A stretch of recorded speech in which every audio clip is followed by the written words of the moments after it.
Hello, everybody. Hope everybody is doing good today. Happy Friday. And I am here with Mello in the sewing room. He's over here poking me now in the sewing room and stuff, getting ready to just hang out with you guys and share some tips and tricks with you guys. So, first of all, I do want to say welcome to 2024, brand new year. I think this is awesome. Um, yeah, pretty excited about this year. I'm hoping that, I was kind of like done with 2023. There was a lot of bad times, a lot of good times, but there were a lot of bad times, a lot of challenges for my family. We didn't really start off 2024 very good either, but because we did lose another family member, but that's okay. We're gonna hopefully for the best for the rest of the year. We're gonna be okay. All right, guys. So for those of you guys that have seen on Facebook, I did go ahead and I brought home another baby. So as you guys can see, let me show this to you. Now we have three. Okay, I got my 6 needle, which is right there. I just moved her to the corner, and then I have Boricua number 2 and number 3 in the background. The one that you see all the way this way, that one, that's the new baby. So I made the decision to stick with the brother for now. I do plan on buying a fourth machine. I think that will probably either happen at the end of either this year or definitely next year. That one I know for sure will not be a brother. I'm still deciding between three brands that I really like, and I don't know what I'm going to do yet. So I know it's going to be up to the next machine that I get will probably be about one that'll cost about 25 grand or more. But that's okay. I got plenty of time to save for it, to plan for it. And because it's going to be such a big expense, I want to make sure that I'm getting the best bang for my buck.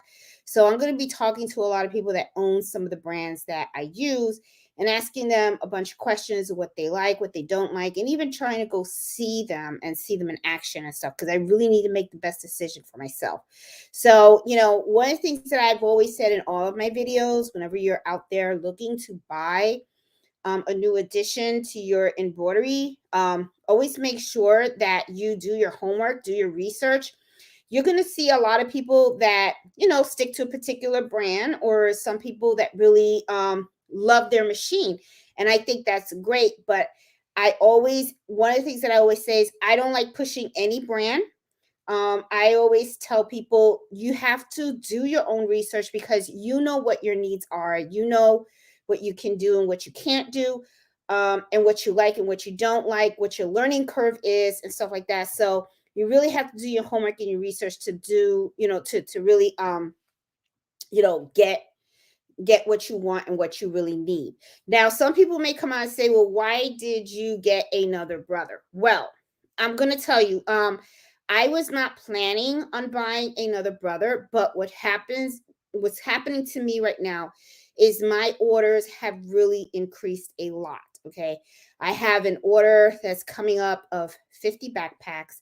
I also have another company that's coming to me with a bunch of polo shirts and jackets that I have to embroider. Two machines were not going to cut it for me. I am working full time in the office. So when I get off of work, I have to come here and then work as well. I also have another big order of cocktail napkins that I have to get done by tomorrow morning. So these babies are going to be working really, really hard. So I really wanted to wait to get another machine, and I was hoping that I would purchase the machine within like next year. But because the orders that I'm getting right now are pretty big bulk orders, and my customer load has really increased, I really, when I started thinking about it and talking it over with my husband, who's kind of like the silent partner, even though he doesn't really do anything, but I always like to run things through him and ask him for advice.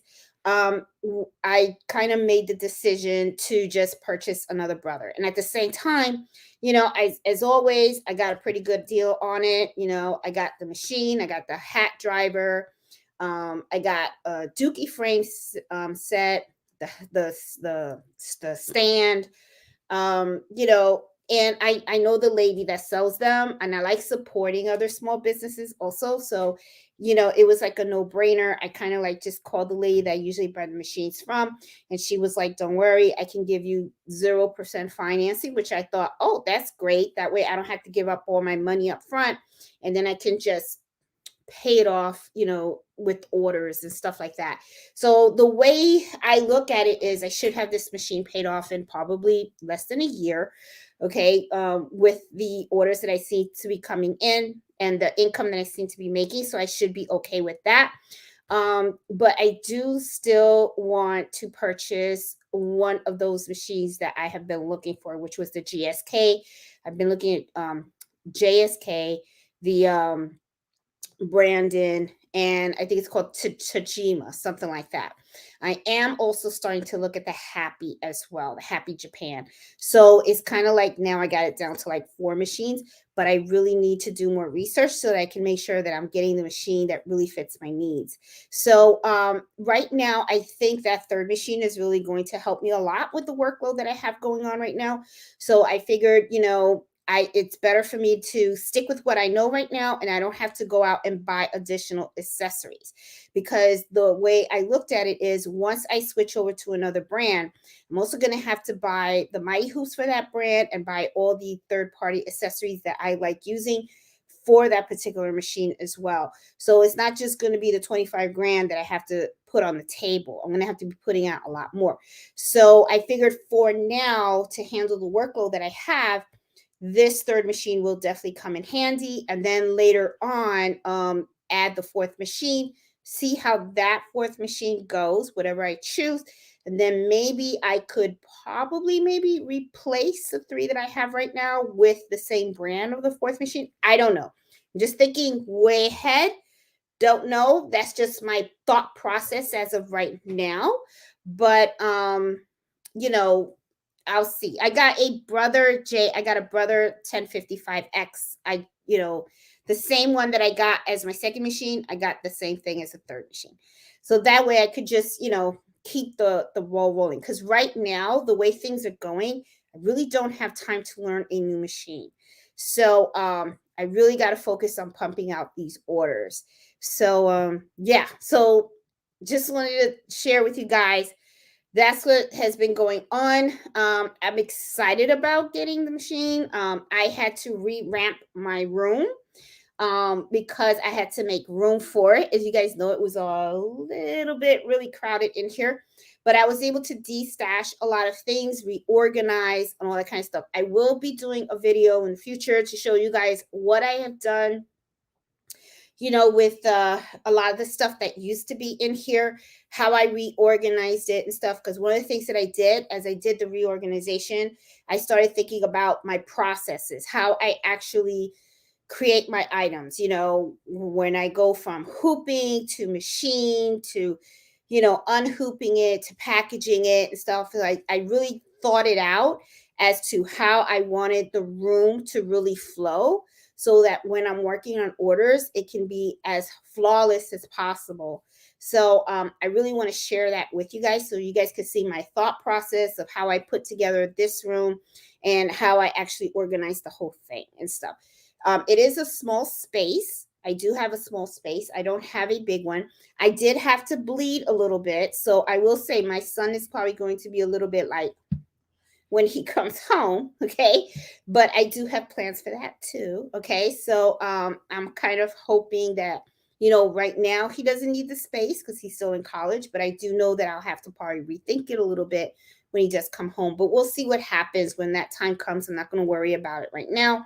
I just got to really focus on, um, you know, my little battle rhythm of getting up really super early in the morning, which I actually do. I actually get up 4 in the morning. I report to the office at 6 in the morning. Right now, I'm leaving the office by 3. Oh, thank you, Waverly B. I appreciate that. Thanks for the super chat. Oh, thank you. Yeah, my cousin passed away, Gladys. So, yeah, thank you.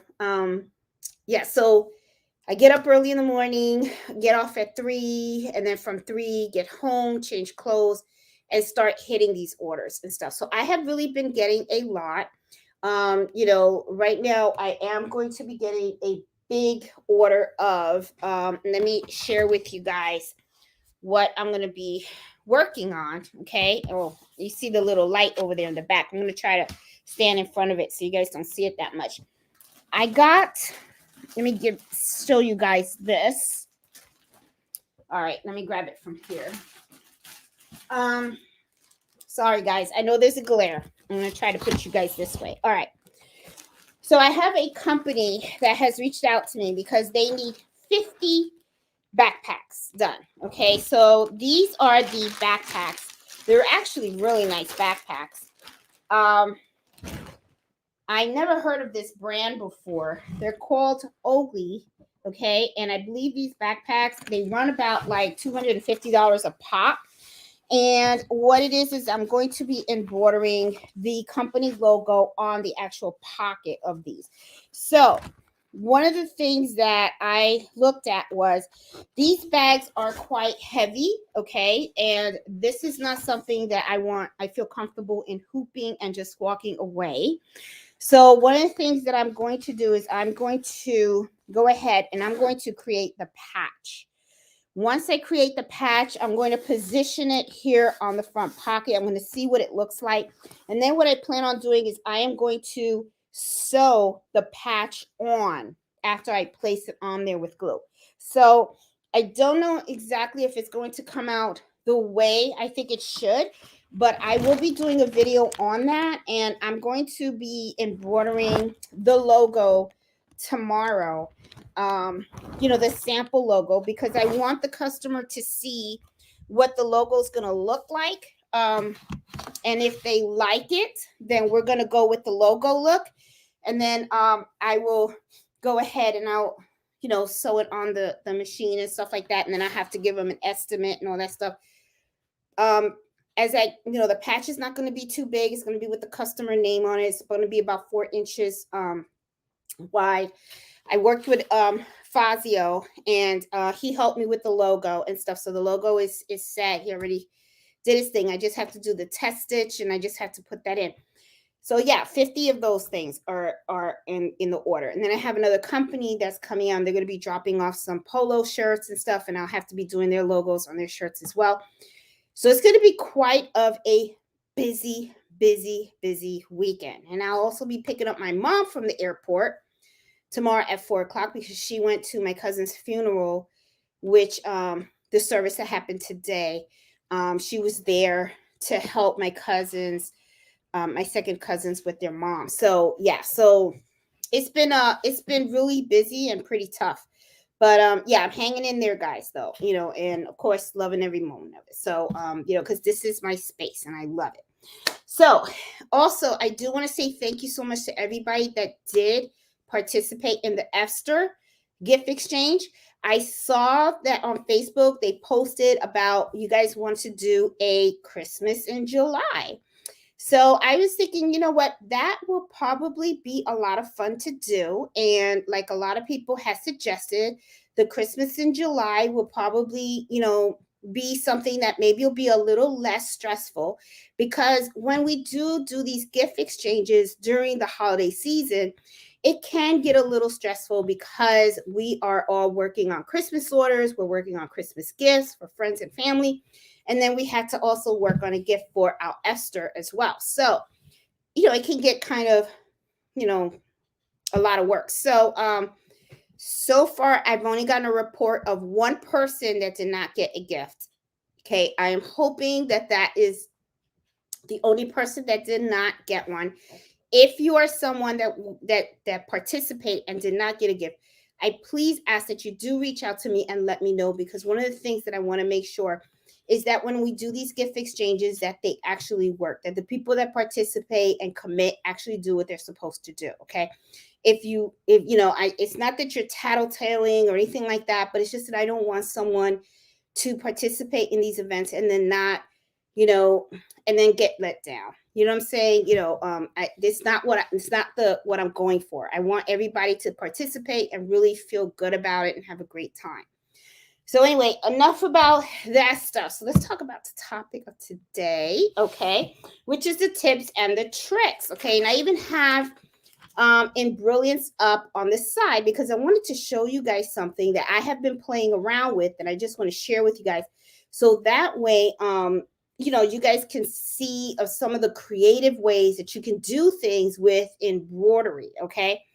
So, first of all, I wanted to share with you guys some of the tips and stuff because while I was, sitting in my chair and stuff, thinking, I was starting to write down some of the stuff, and it's probably some of the stuff that you've heard me say in the past, but I really want to make sure that you guys kind of get the point that I'm trying to get to you guys.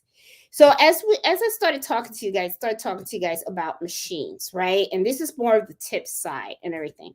If you're new to embroidery, right, or even if you're thinking about doing embroidery as a business and stuff like that, one of the things that you've heard me say in the past is really get to embrace and learn your machine.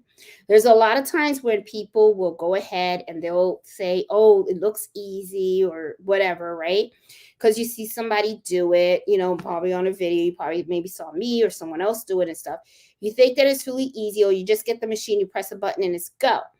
That's kind of like a really big misperception that a lot of people get. Okay, embroidery is really a skill set that you really have to work on and you have to learn, and you have to start with your machine. That's why I don't really like to recommend certain brands of machines because everyone's learning curve is very, very different, and everybody's needs are very different as well. So the machine you get will depend on what it is that you need, okay, and also what you can work with. But one of the things that I do notice that a lot of people do is that they go ahead and they buy a machine and then they either let it sit in the box, they stare at it, and I don't know why they do that because I think to myself, okay, you spent all this money and now you're looking at a box, take it out of the box, okay? But when they take it out of the box, they end up having this overwhelming fear. They look at the machine and then they're thinking, oh, I don't know what all these buttons mean. And they don't take the time to actually get to embrace and learn their machine. Machines come with different types of different functionality, different ways to make the embroidery and sewing easy for you. But you have to really learn how the machine works, what each button means, and what it actually does. The only way you can do that is turn it on. You turn it on, press the buttons, and see what they actually do. Take the manual out, read it. Even if you don't like to read it, then guess what? Google it. Someone out there probably did a video on how the certain machines work. If you guys have seen any of the videos that I have on my channel, you notice that I do have like a large series of all the functionality of the Brother SC 1900, which is a single needle machine. I do plan on doing this year. I'm going to be doing a series of all of the functionality of the Brother 1055X, and I will probably throw in a couple of videos for the 6 needle machine as well. But the 6 needle machine I have is a 670E. Now the latest machine is the Brother 680E. Really, the big difference between those two machines is that the 680 has the Wi-Fi. The one that I have does not. The two 10 needles machines that I have, which are the 1055X, does have the Wi-Fi capability. But I do plan on going through all the functionality of the 10 needle machines. First of all, because I want to know all the functionalities, because even me myself, I don't know everything either. So I do plan on opening up that manual and I'm going to read all the chapters, and I'm actually going to do a video on how each of the functions on this machine actually works, okay? Now, it is really important for you to understand your machine, all right? Not only do you want to learn the different functionalities that are in that machine that could make your embroidery a lot easier to do, you also have to learn how your machine behaves. and also how you're supposed to treat it. It's kind of like buying a car, okay? If you drive a gas car, then you know that you're going to have to take it for maintenance every once in a while so that you can get your oil changed, you can get your brake pads changed, and all that kind of stuff.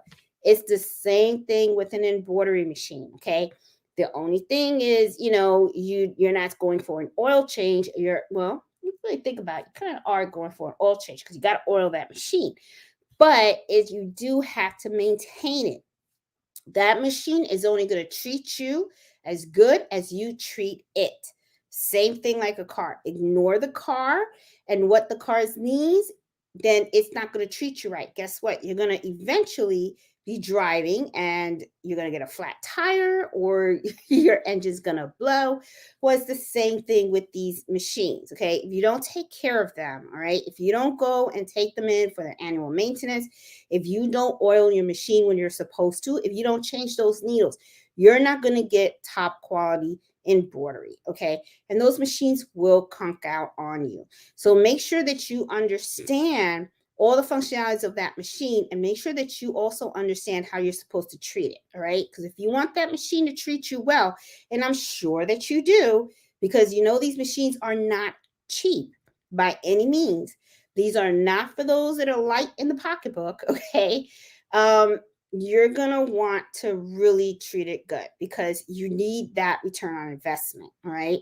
So that is one thing that I have on the tips regarding all the types of machines.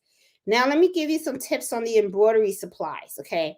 Now, a lot of times when people are really new to the embroidery, a lot of times they have the perception that all you do is buy a machine and then you just buy like a pack of tearaway stabilizer, maybe a box of threads, and you're good to go. And then they think that is all I need, okay? I'm going to be honest with you. When I first started on this journey, I thought that way, okay? I just bought the Brother SC 1900 one pack of tearaway stabilizer, and I just bought a box of 63 color threads from Sim Threads. Okay, got it all off Amazon. And then I thought I was golden, right? But as time went on and I saw that I wanted to do certain things, I saw that there were certain needs that I needed, okay? Like I wanted to do bath towels. Well, I kind of saw that it was pretty difficult for me to go ahead and hoop a big, thick bath towel in my 5x7 hoop. So what I had to do, I had to invest in a magnetic hoop. The magnetic hoop gave me the capabilities for me to go ahead and float the towel a little bit better and put it under the needle. And the single needle machine gave me a little more room, okay? Then I also found out that I had to start investing in embroidery software. All that stuff costs money, okay? And as the more you start doing this stuff, the more you start realizing that embroidery is not really light at the pocketbook at all. You guys have heard me say this all the time, and I can't emphasize it enough. It is very expensive to do, okay? Which is why when you go to an embroidery shop or anyone that does embroidery and you ask them to embroider something for you, you're going to see that this is not cheap stuff. Okay. They're going to look at it and they're going to be like, okay, they have a minimum. They have a minimum that they charge. All right. And there's a reason for it. They have machines they have to maintain. There's a lot of supplies that go into it. And there's so many different stabilizers. As you start to really get engaged in more of the embroidery, you're going to start noticing that there are so many different stuff out there that you're going to, for every particular project, you may have to get something a little bit different. No project is the same. I say that all the time, which is why when a lot of times people come out and say, oh, I'm just going to charge this much money for all embroidery, I just shake my head and I tell them, no, embroidery is custom, extremely custom. Very rarely will you get two jobs that are almost exactly the same, okay? They're going to have a different stitch count. They're going to have different colors. They're going to have different materials, different stabilizer, different needles, different weight threads. There are no two projects that you're really going to come across that are going to be exactly the same. So I will know what you're doing, how you're doing it, and make sure that whatever embroidery supplies you buy, okay, especially those that you need to be long lasting, that is very, very good quality. There are a lot of third party products out there. Some are good. And then I have come across some where I'm kind of like, ooh, that's not good. For this, and the reason why I say it's not good is because I actually look at the quality of the item. For example, I'll give you an example of that. The Mighty Hoops. Okay. Mighty Hoops, they're expensive. One hoop, the minimum you can probably pay for one of those hoops is like $135. Okay. Everything else is up there. You're probably paying 140, 150. You want a hooping station, you're probably talking $500 right there. Okay. But it is expensive, okay? And yeah, those prices will make you cringe, but that is great quality, okay? You buy that hoop, you got that hoop forever, okay? You're talking about a hoop that is really going to make your process a lot easier, and it's something that's really going to last a long time, okay? However, though, if you go around and you start looking at like plasticky hoops and stuff like that, you can see some hoops out there that look a little similar to the Mighty Hoop. But when you really get down and you look at it, you will just notice right off the bat by the feel of it that it is made out of a cheaper material. Okay. Sometimes you got to really ask yourself when something is cost cheaper, you kind of have to ask yourself, why is it so much cheaper? Okay. Sometimes it could be just the brand, it's kind of like, like let's say pocketbooks, right? You have the high end pocketbooks, and then you have a pocketbook that's like $20. They kind of do the same thing, right? And in those instances, my view of it is a pocketbook's a pocketbook, right? It's just it holds your stuff in it. Okay. One may last longer than the other. But when it comes to buying supplies for your embroidery business, I look at it as really the longevity of that item that I'm purchasing. Is this of such good quality that I know that it's going to last me years from now? I don't want to go ahead and invest in a hoop where, yeah, okay, it was half the price, but guess what? I'm going to end up, if something happens to the plastic and it breaks and it's so cheap, and then it snaps on me. Well, guess what? Well, yeah, I paid half the price, but guess what? Now I got to buy it again when I could have went ahead and bought the top quality hoop, and I know that that would have lasted me a long, long time. So you got to really, really think about what you're buying and the quality of it as well. Okay. So make sure that when you're looking at supplies, that you're really looking about the quality, right? And, when we're talking about quality also, think about the quality of your embroidery. Okay. A lot of times, this is one thing that I see a lot. Okay. I always tell people embroidery is a skill. It really truly is. A lot of times people come out and say, oh, it's just a craft, this and whatever, right? Well, it is.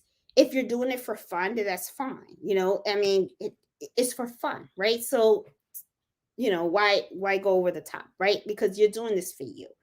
However, though, if you are doing this as a business, it matters, and it matters big. Okay. That embroidery talks about you when you ain't even around. You guys have heard me say it in the past. You need to practice. If you are going to sell, you do it after you have excelled at your skill. You don't go ahead and buy an embroidery machine and then you make a sale before you even know how to turn the sucker on. Come on now, you got to get with it, because what's going to happen is your first customer is going to come. They're going to want you to go ahead and embroider, and then you're going to try to figure it out. That embroidery is not going to come out right, because there are so many things that has to be done before you even turn on the machine.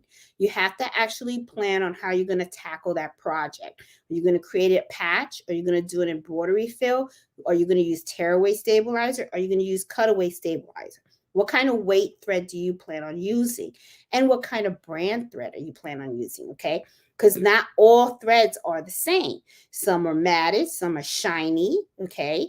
Also, what kind of needle are you planning on using as well? Are you going to use a 7511 or are you going to use a 65-9? Okay, you're going to do a 40 weight or a 60 weight. How small are the fonts? If the fonts are small, you're going to use 60 weight, right? And then what is the product you're going to embroider on? Okay, I mean, is it thick? Is it thin? Is it going to be washed? Is it something that people are going to wear? So that's going to determine the type of stabilizer that you're going to use, right? Is it really thin? Should you use no-show mesh? A lot of things to think about. Okay, a lot of things to think about. Oh, they have a personal logo. Okay, well, now you got to get it digitized. Do you know who you're going to use for your digitizing? Or are you going to digitize it? Do you know how to digitize it? Okay, did you test out the file after you got it digitized? Do you know it's going to look good? All right, I mean, there's a lot of things to look into. Okay, you just can't go in there and turn and just come home with the box and say I'm open for business. No. And let me tell you something also. Don't make excuses either. Okay, and you guys know I'm very upfront with a lot of things. Okay, I hear every excuse under the sun as to why people don't want to practice. Okay. And let me tell you some of them that I've heard. Okay. Because some of them I'm like, okay. And I tell people, do you? But I'm going to do me. Okay. All right. First of all, they say that they're wasting material. That's the one that I hear a lot. Oh, I don't want to waste the thread. That's wasting a lot of thread. Well, I don't want to waste the stabilizer. Or I don't want to waste the fabric. Okay, well, this is what I think about. All right, stick it in the machine, try your luck. What happens if your luck didn't turn out as great as you thought it was going to be? Okay, then what happens is you just wasted a blank. Okay, and what happens if you had tested that on a customer's blank? How are you going to explain to the customer that you screwed up their blank? Are you going to replace it? Isn't that money coming out of your pocket if you do that? So think about that, okay? The other thing too is that I get this all the time. Oh, that takes too much time. Takes too much time. Okay. Well, you better learn how to invest your time. That's what I say to that. You better learn. You really do. That is what embroidery is really all about. Time. You got to plan it, and that takes time. You have to work with a digitizer and design it. That takes time. When you test it out, takes time. When you are meeting with a customer to talk about the project and what they want and gather their requirements, that takes time. But you know what really wastes a lot of time? When you take something, stick it in the machine, didn't even test it, and then it comes out wrong. That to me is wasted time. Okay. I always test every design for a customer. Okay. And I've worked with my digitizer for a couple of years now. Me and Fossil got a very good working relationship. Okay. I love him to death because he has done fantastic work, but he still makes mistakes. He's a person just like me. Okay. There have been lots of times when he'll create something and I'll find something just a little bit off. Or guess this, he did it perfect. Just like I thought the customer wanted it. Show the customer the sample, and then the customer says, I think I want a little adjustment. So, or I may have told Fossil wrong, which that's happened too. And Fossil goes, no, I think it's supposed to go this way. And I go, no, Fossil, no. This is how I want it. This is how the customer wants it. And then, Lord and behold, after he does what I tell him to do, I take it to the customer. The customer tells me exactly what my digitizer told me. No, I wanted it that way. And I'm like, oh, why didn't I listen to him? So believe me, is it time consuming? Absolutely. But you know what? It is about time, which is why you're supposed to be charging for your time as you embroider as well. And that's another thing that I see. A lot of people don't charge for their time. Okay. You need to. You really need to. Okay. The other thing, too, a lot of people come out and say, well, it should automatically come out fine because all I have to do is put it in the machine and the machine does the work. And I'm like, no, it doesn't automatically come out fine because your embroidery is not going to come out fine if you don't use the right stabilizer. It's not going to come out fine if you don't even hoop it right. Okay. There are a lot of different hoop sizes out there. I actually want you guys to think about this. Do you guys actually know how to hoop your items correctly? How they're supposed to really be hooped? Or are you guys just winging it? There's a lot of sizes out there. Do you know why there's a lot of sizes of different hoops out there? Or are you one of those that takes the big hoop and just embroider everything on the big hoop? Okay. Remember, the hoop is to hold your fabric and to also hold the stabilizer so that it can be more stable during the sewing process. Okay. You're supposed to take the hoop, the smallest hoop possible for that particular design. That's what you're supposed to do.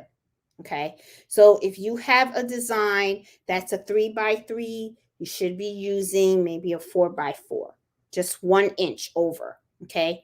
Also, are you cutting your stabilizer correctly so that the stabilizer sits evenly throughout the hoop with your item? Do you know how to hoop your items so that you can avoid hoop burn? This hoop burn is real, okay? And hoop burn is something that actually damages the fabric, and it's very hard, difficult to get rid of. Okay? Do you know how to float? Do you know how to do reverse hooping? Okay, so there's a lot of things that you have to learn in order for you to really excel in embroidery. A lot of people are under that perception that you just turn that sucker on. It is not like that at all. Okay. And this is the thing, when you first start to do embroidery, some of your items may come out okay, but I am going to promise you this. The more you practice and you continue to practice and you practice and you practice and you practice, you are going to notice a big improvement on the embroidery. Okay. You're going to know when you should be when you can run your machine at top speed and when you should slow down the machine. You're also going to notice what's the difference when you're using a 7511 needle versus a 65-9 needle. You're also going to learn the difference between the weights of the thread. You're also going to see the difference of what happens when you use the wrong stabilizer. You're going to learn when you're supposed to use water-soluble topping and when you shouldn't. You're also going to learn that maybe water-soluble topping isn't the solution for all types of material. Sometimes you might have to add knockdown stitches, or sometimes you might have to tell the customer, you know what, maybe we need to apply this design to an embossed file in order for us to give it a good quality stitch on the type of fabric that you want. Okay. There are just so many things that you have to consider and you have to learn. You got to make sure that you know that. Okay. You got to understand that. And all of this is going to take time. Okay. And that's the other thing, too. That's why the excuses that I hear, sometimes I just shake my head and I just go, oh my God. Okay. And then, I'm going to be honest. What goes through my mind is they're just going to have to learn the hard way. And believe me, when you learn the hard way, it's like, it's not a good way to learn. But I will say this, though, about learning the hard way. Sometimes when you learn the hard way, the lesson is so hurtful and so rough that it's a lesson that's going to stick with you for life. Okay. And that is something that you're not going to forget. And I guarantee that it's something that you won't repeat. It sucks that it hurts and it sucks that you had to learn the hard way, but it's something that it will always stick with you. Let me give you another one, which I think it's like really like I just shake my head. This one I heard and I was like, okay. I saw someone else do it. I'm copying from them. It worked for them, so I know it'll work for me. That's not true.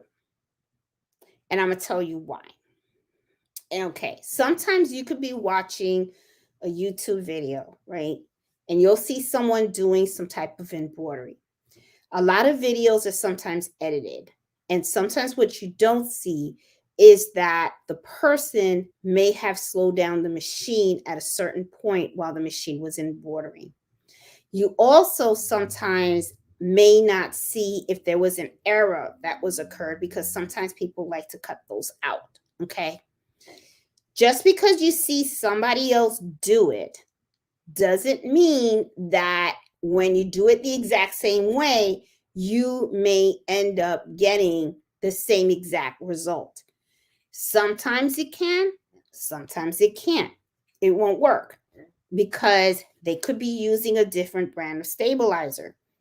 They may have been using a different size needle. You don't know really, did they tell you what weight thread they were using? Did they slow down the speed of the machine? Was that file digitized in a certain format? What kind of material did they use to embroider that design on? Okay. Fabrics come in different textures. Okay. Some are stretchy, some are not. Some are fluffy, some are not. Some are very thin. There's a whole bunch of things that you have to consider. Okay. So just because you saw somebody do it, and it may have worked and it looked perfect, when you go to try to repeat the process, it may not be perfect for you. And then you're going to have that learning curve. You're going to have to figure out what is it that that person did that I did different. There's a lot of things that you may not have seen in that video. Okay. They may not have explained everything. They may not have given you the small little details and stuff. So that's something that you're going to have to learn in time.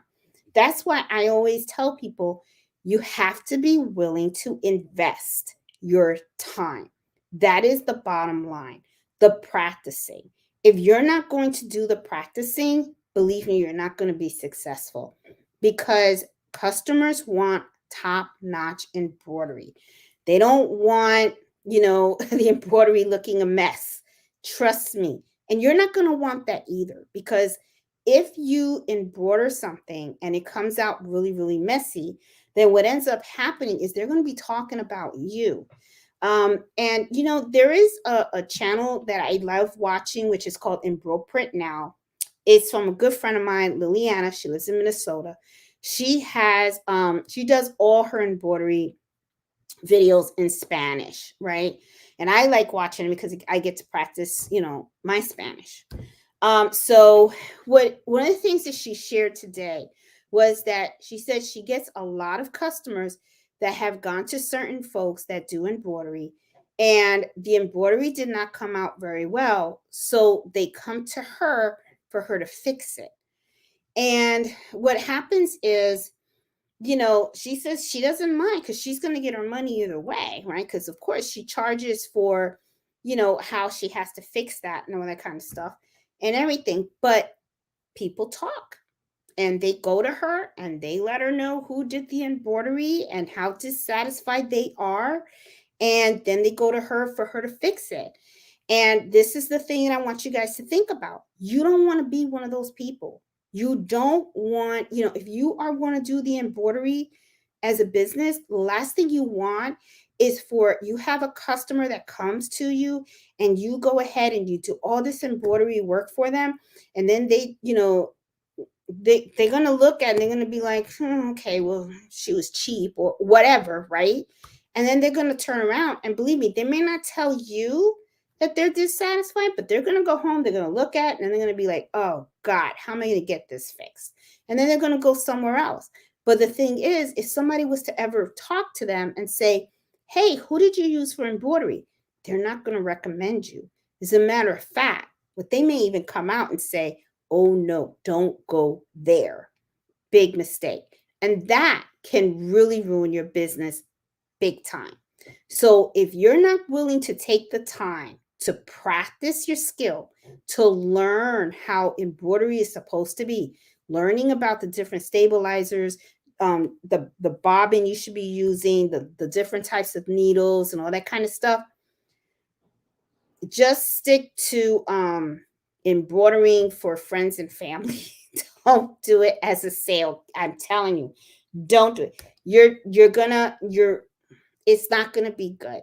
You're gonna struggle. You're gonna struggle. And I'm gonna tell you something right now also, which I know is gonna probably be harsh to say, but it's gotta be said.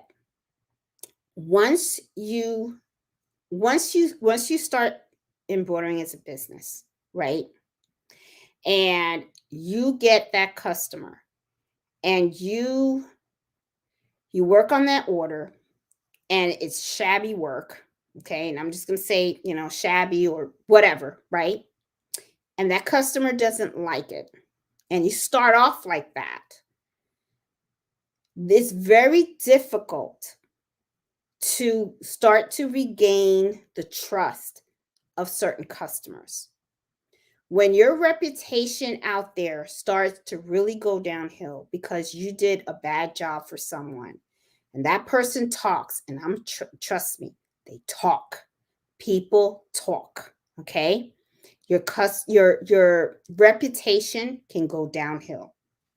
When your reputation goes downhill, and your business reputation goes downhill, very, very difficult to recover from that.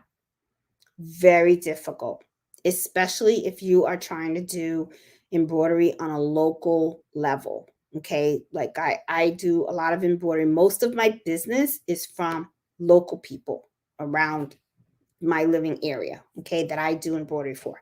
I do have an online store, okay, but a lot of the embroidery that I do are local. And I'm gonna tell you something. A lot of the new customers that I get is because of recommendations and word of mouth. Okay. I had one person, he owned a restaurant, he was a chef, and he came to me with 30 jackets, okay, for me to embroider. I asked him how, I didn't know the guy, okay. He just reached out to me and said, hey, you were recommended for embroidery. And I asked him, how did you know about me? And he said, I was playing golf and I mentioned, at the golf and course that I needed to get something embroidered. And one of the guys that was on my team golfing with me used you. And he actually pulled out one of the shirts, the polo shirts that you embroidered for his company. And I saw the work and it was, and I, he highly recommended you. Who knew, right? That would, who knew? So I was just like, oh, okay. And then he told me the logo and I knew who it was. And I was like, oh yeah, I did his shirts. I did I did like 35 shirts for that guy, So he goes, well, I wanted to, reach out to you about doing my restaurant shirts. So did his logo, everything. And let me tell you, the way I work with my customers, and I tell them the process up front. And this is how I usually deal with people. Okay. So just so you guys know how I do it, just to help you out if you're trying to decide how you want to do it. Okay. Because you don't have to do it the same exact way, but just to let you know what works for me. Usually what happens is the customer will call me and I like to have conversations with them, okay? Because I like to know what it is that they really need. And I always ask the question first up front, how soon do you need your products by? And then I tell them this is how I work, okay? I tell them I need you to send me your design. I work with a digitizer. And what I like to do is I like to provide a sample stitch, okay? So I work with Fossil, I do the sample stitch. I want the customer to come and look at the sample stitch. Okay. I will send them a picture, but I also prefer for them to come and look.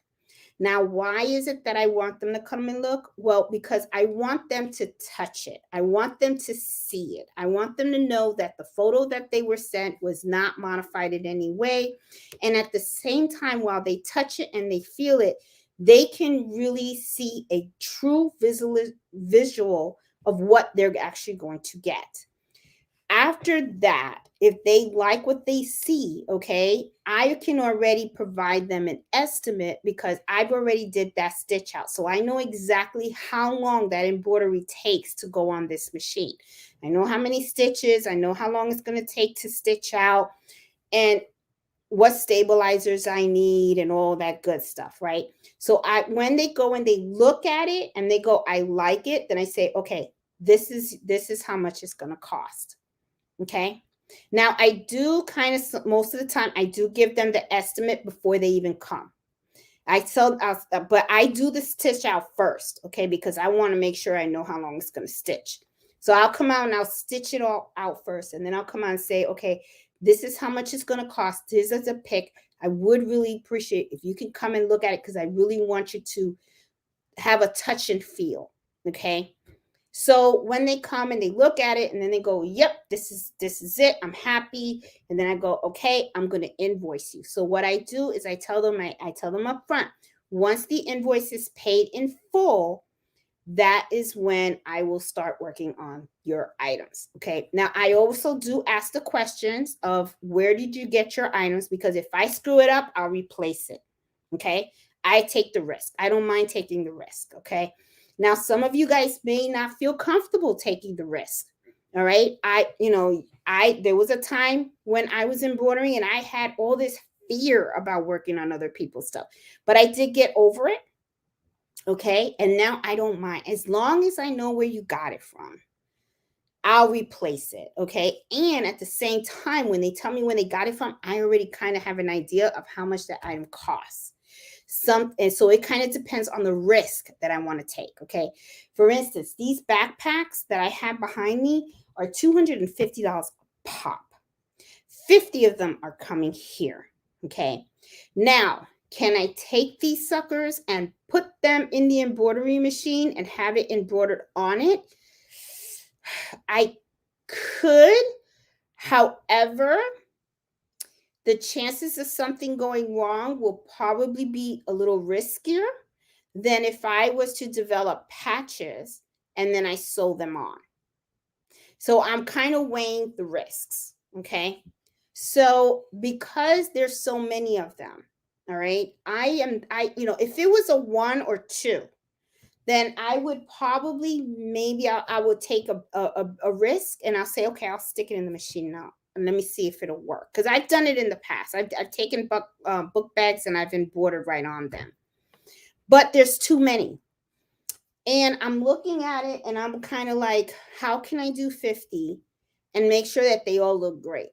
So what I'm going to do is I'm going to do a patch. So when I do the patches, I've already looked at it. I got the stitch count on it. It's not a high stitch count. So I figure, okay, and it's not a really huge patch. It's not a complicated patch. So it shouldn't take that long. So to be honest too, and I'm also looking at it from a customer's perspective, it would be a lot cheaper if I do patches than if I actually took each book bag and had to hoop it and stick it in the machine.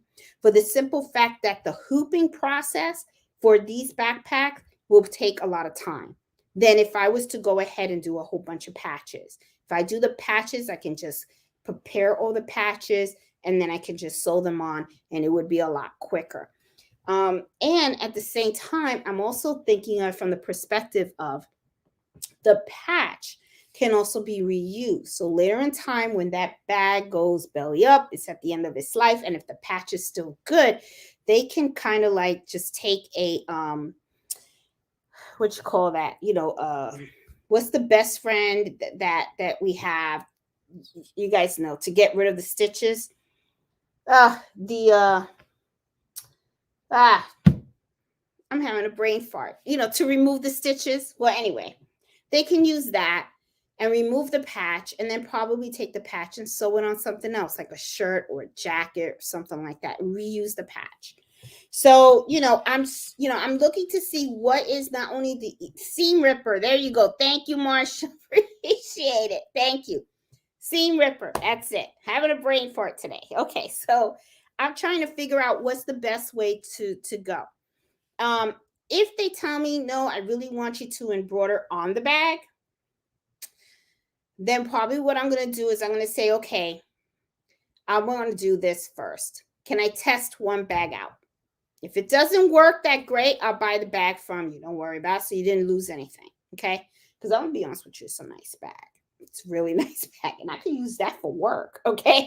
So what I would do if I messed it up is I would go ahead and I would create a patch with my initials on it, and I would sew it right on top where I messed it up. And then there you go. I have a bag for me, okay? So I'll probably do that.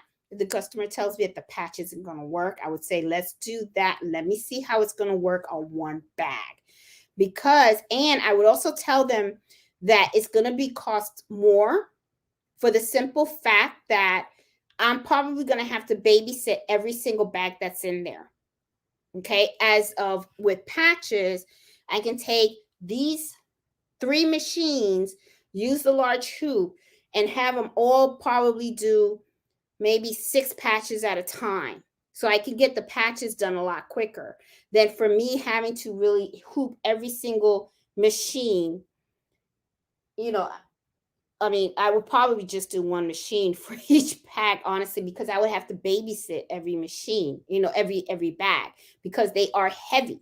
And I don't want it to make a mistake. I want to be able to stop the machine right away if I see any type of snagging or anything like that. So it's going to be, kind of difficult. So I think the customer may be okay with the patches, depending on how nice the patches look. So that's why I'm really, working hard with Frazzle to make sure that the patches come out looking fabulous, sharp, crisp, nice, so that when I sew them on these backpacks, they look beautiful. And hopefully the customer will like them. So we'll see how that goes. But like I said, you got to invest the time. You have to invest the time, okay?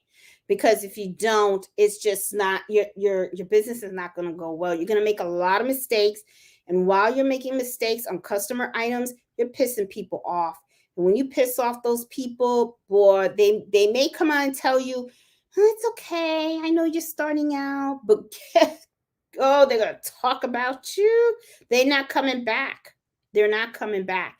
And what you want is kind of like what happened at that golf course. Okay, those are the type of conversations that you want. That when somebody mentions, I need to get this stuff done for my business or whatever, and that's someone, and they're talking to someone that you worked for in the past, that man turned around and he was like, call Jeanette. Call Jeanette. Well, oh, Jeanette, who's she? Oh, she does my stuff. Look, I got one of the shirts she embroidered for me right here. That's how the conversation went. And the guy said, I saw that stitch out and it was beautiful. He said, it looks so nice, so professional. There you go. That's the conversation you want. That's the reputation that you want. Okay. And I got to tell you something. I will not do an order if I know that thing is not going to come out flawless. I'm not going to touch it because that will talk about me. Okay. So you got to make sure that you know what you're doing. And in order to do that, you got to invest your time. You got to practice. There's so many people out there that they just tell me they just don't want to waste a thread. They don't want to waste a stabilizer. Well, guess what? You better get used to it. Buy yourself an extra pack of threads. Buy yourself an extra pack of stabilizer and write on it, practice. These are my practice threads. These are my practice stabilizers. That way you don't feel bad if that's what's going to bother you, okay? You better practice. And you better start and do stuff. Stitch something out using a certain size needle and then stitch it again using another needle so that you can learn the difference, so that you can see what it looks like. Because you got to understand. You have to understand what the needles do. There's a reason why we have different size needles. Learn the reasoning behind that. There's a reason why there's different types of threads. Okay? Learn why. Learn why do we have a 60 weight. Companies don't make them just because they ain't got nothing else to do.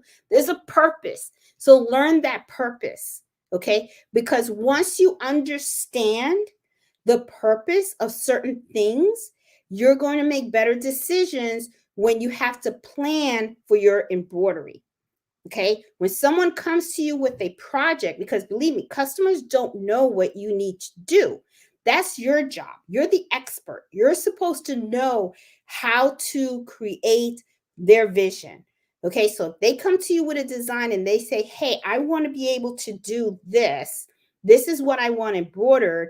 You're going to have to know what to do. Okay. Just like when the lady came to me and said, these are my cocktail napkins. Okay. And I opened these up and I look at them and I feel the material, okay? Right away, I know that I need to use light stabilizer, okay? Because this is not something that you want. You're not using sticky stabilizer on this. I already know that I'm using a 65.9 needle right away. I also know I'm using 60 weight thread on this as well because I know the design that she wants on this, okay? So I already know that if I use a 7511 needle, you're going to have holes. It's not going to look good. You're going to have holes. Okay, it's going to, it's not going to look right and stuff. You have to understand the purpose of certain things. Okay? And it's going to take time. And that's another thing too. You got to invest the time. You got to. It's going to take time. You're not going to learn this in a day. You're not going to learn this in a day, okay? And if you think that after like a year, you're not going to make any mistakes, well, I'm here to tell you, you're going to make mistakes. Okay. My girlfriend Liliana has been doing embroidery. Okay. She has owned her own embroidery business for almost 20 years. She still screws up every now and then. And she knows her stuff. She knows it. She still makes a mistake. Still. I still make mistakes. I make boo-boos too.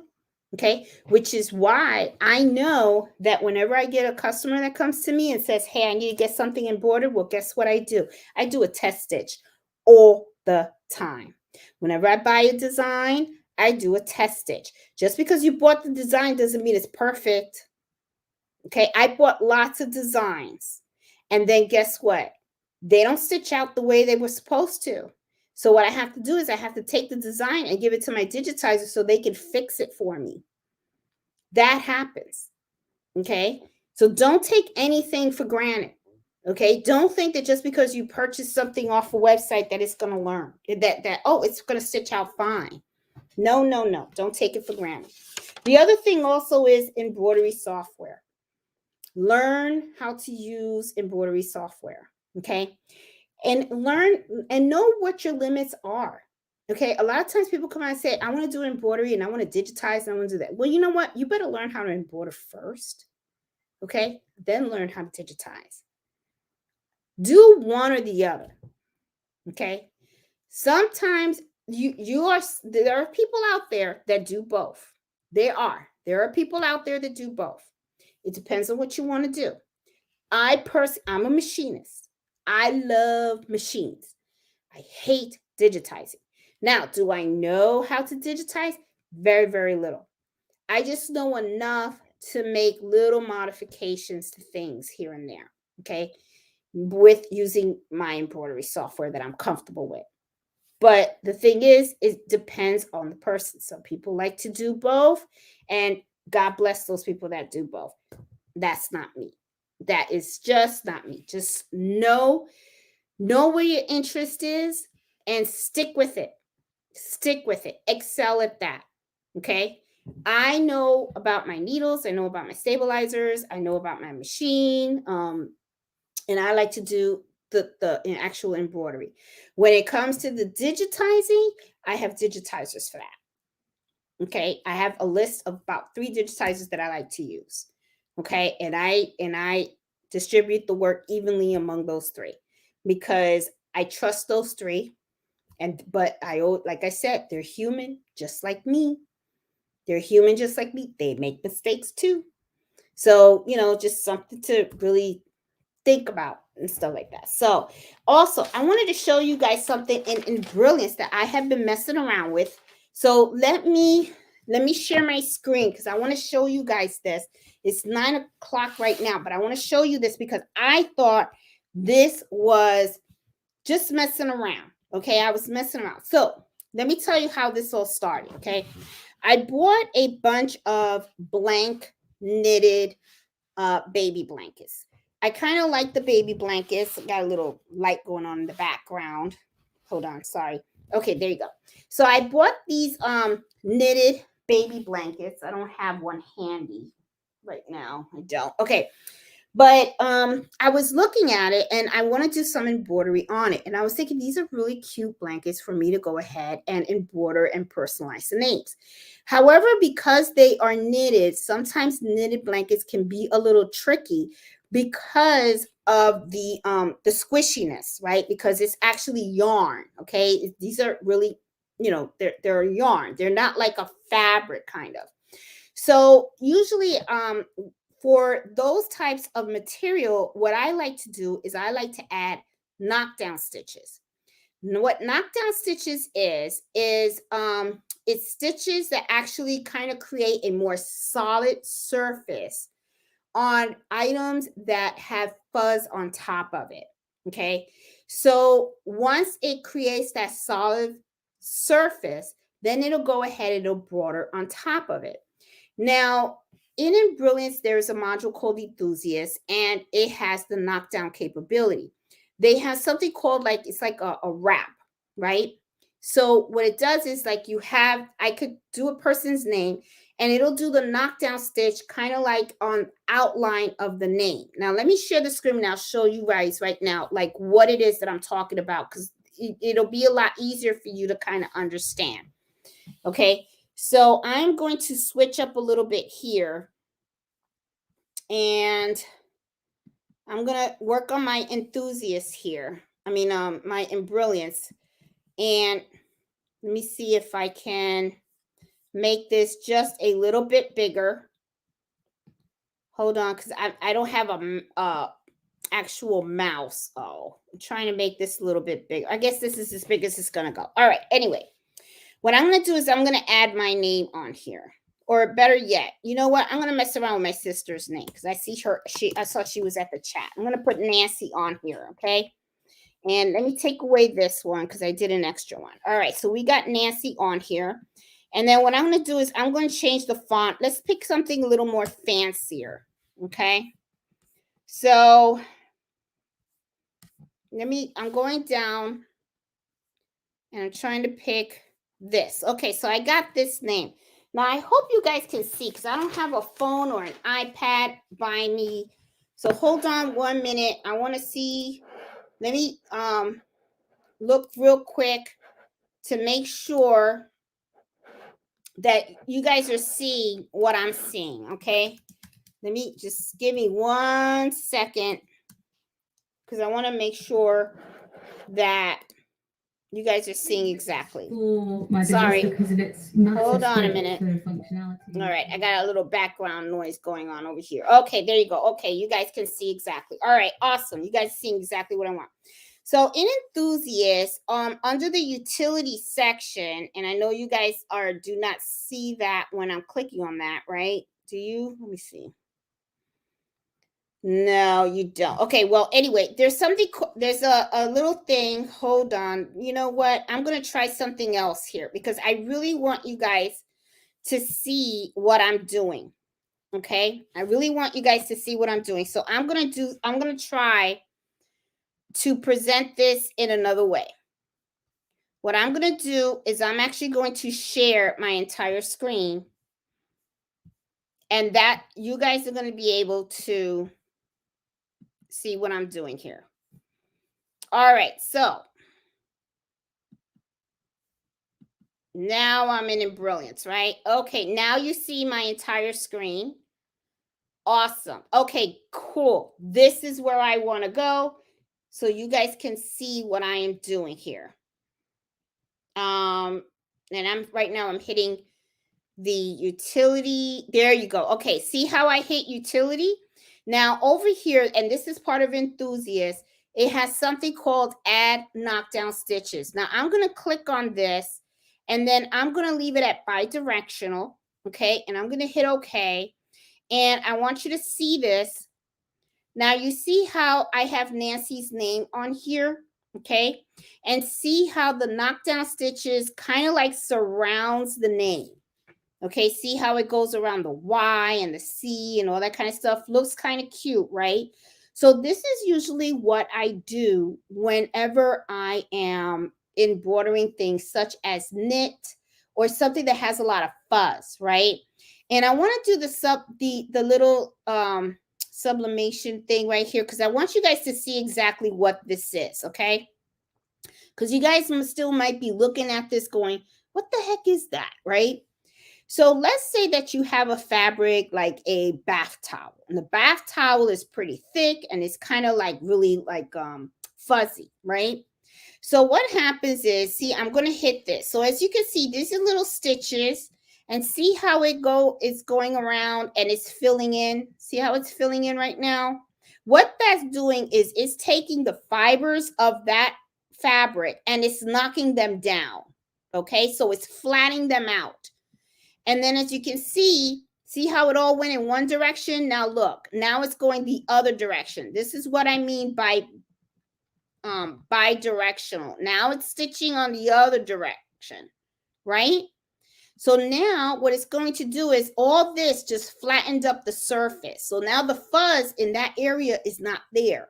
So now what it's going to do is it's actually going to stitch out the name on top of the knockdown stitches. So that way, if the fabric is around here, okay, whatever fuzz here, it's going to fuzz, but over here, the fuzz is knocked down, okay? But this is the thing that I wanted to show you guys. Okay, I wanted to do knockdown stitches, but I wanted to do it in a way that would be kind of cool, right? So I was thinking to myself, what can I do to make it different? Okay. So what I started to do is I started to play with the little library. I have little library of shapes that are right here. Okay. And I started looking at these shapes that I have. And I was like, oh, these are kind of cute shapes. So I'm scrolling down and look, like right here, I found like this really cute shape and I'm like, oh, this is cute. Let me put that in here. So I put that in there, right? So this is more for like patches. This is part of Merly patches. So I put that in there. And then what I did was I said, I'm going to make this big. Okay. And then I'll probably take Nancy's name. I'm going to make it a little smaller. And maybe I'll put it like right here. That looks cute. And then what I'm going to do is I'm going to right now, I'm going to go back to utilities and then I'm going to add knockdown stitching. And bi-directional, and I'm going to go okay. Now look what happened. The knockdown stitches, what it does is it goes through the edges, right? So I'm like, oh, this is a cute cloud, right?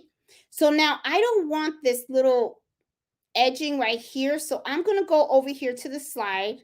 And then I'm just going to highlight. I'm going to hit the delete button. And then look what happened. Now right here, I have Nancy's name on it. Oops, sorry. There you go. Okay. So I'm going to click on Nancy's name and I'm actually going to make Nancy's name bigger. I'm going to make it a little bit bigger here to fit like somewhere in there. And I'm going to let it go. See? So now it's like I can actually create a knockdown stitch in a certain shape, and then I can put the child's name on it. Okay. And this is another thing that you may want to consider when you're playing around with knockdown stitches. All right. You see that here I have it in the color white. Knockdown stitches don't have to be white. Okay. So I'm going to go over here and I'm going to click on, see how underlay has 2? It's because they're going in the bidirectional, right?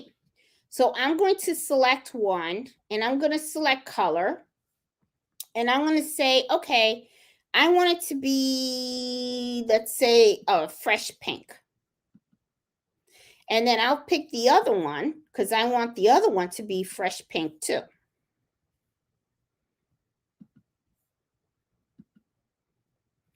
And then I'm going to pick Nancy's name, and I'm going to pick the color, and I want her name to be red. Let me change that to a brother thread. And let's say I want it to be red.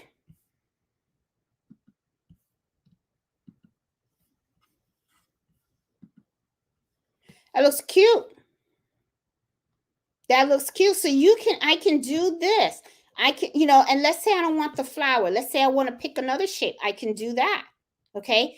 But what I wanted to show you was you can kind of create knockdown stitches in different shapes if you want to. So to me, I'm thinking, oh, these would look really cute. And then what is really neat is these knockdown shapes. I can probably stretch them a little bit. Don't worry about the hoop. I know the hoop is I can change the size of the hoop. That's just a 5x5. Yeah. But let's say I do that and I hit apply, and there you go.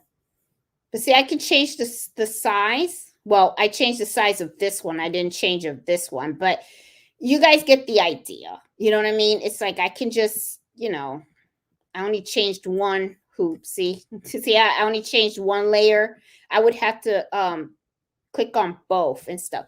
But you guys get the idea. Okay. And I'll show you again. Just take another, take a shape. Okay. That came with my Embrilliance, that library. But let me take another one from here, from regular Embrilliance. I could take a heart. It's just anything. It's just temporary. Hit okay. The heart's there. I'm going to make this big.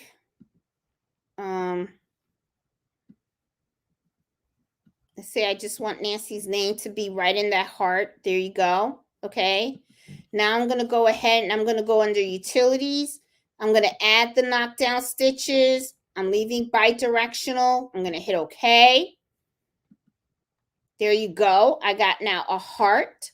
Now I'm going to go back here and I'm going to remove that applique heart. And there you go. And I could take this heart and, I could just click on here and select color. And, I don't know, light green.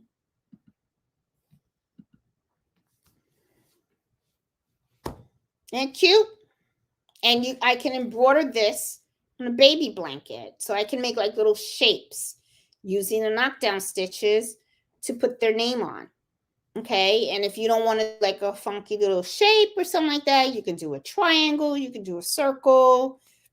You can do a whole bunch of stuff. So I wanted to share that with you guys because it was something that I was playing with. And let me get back here. Where am I? Let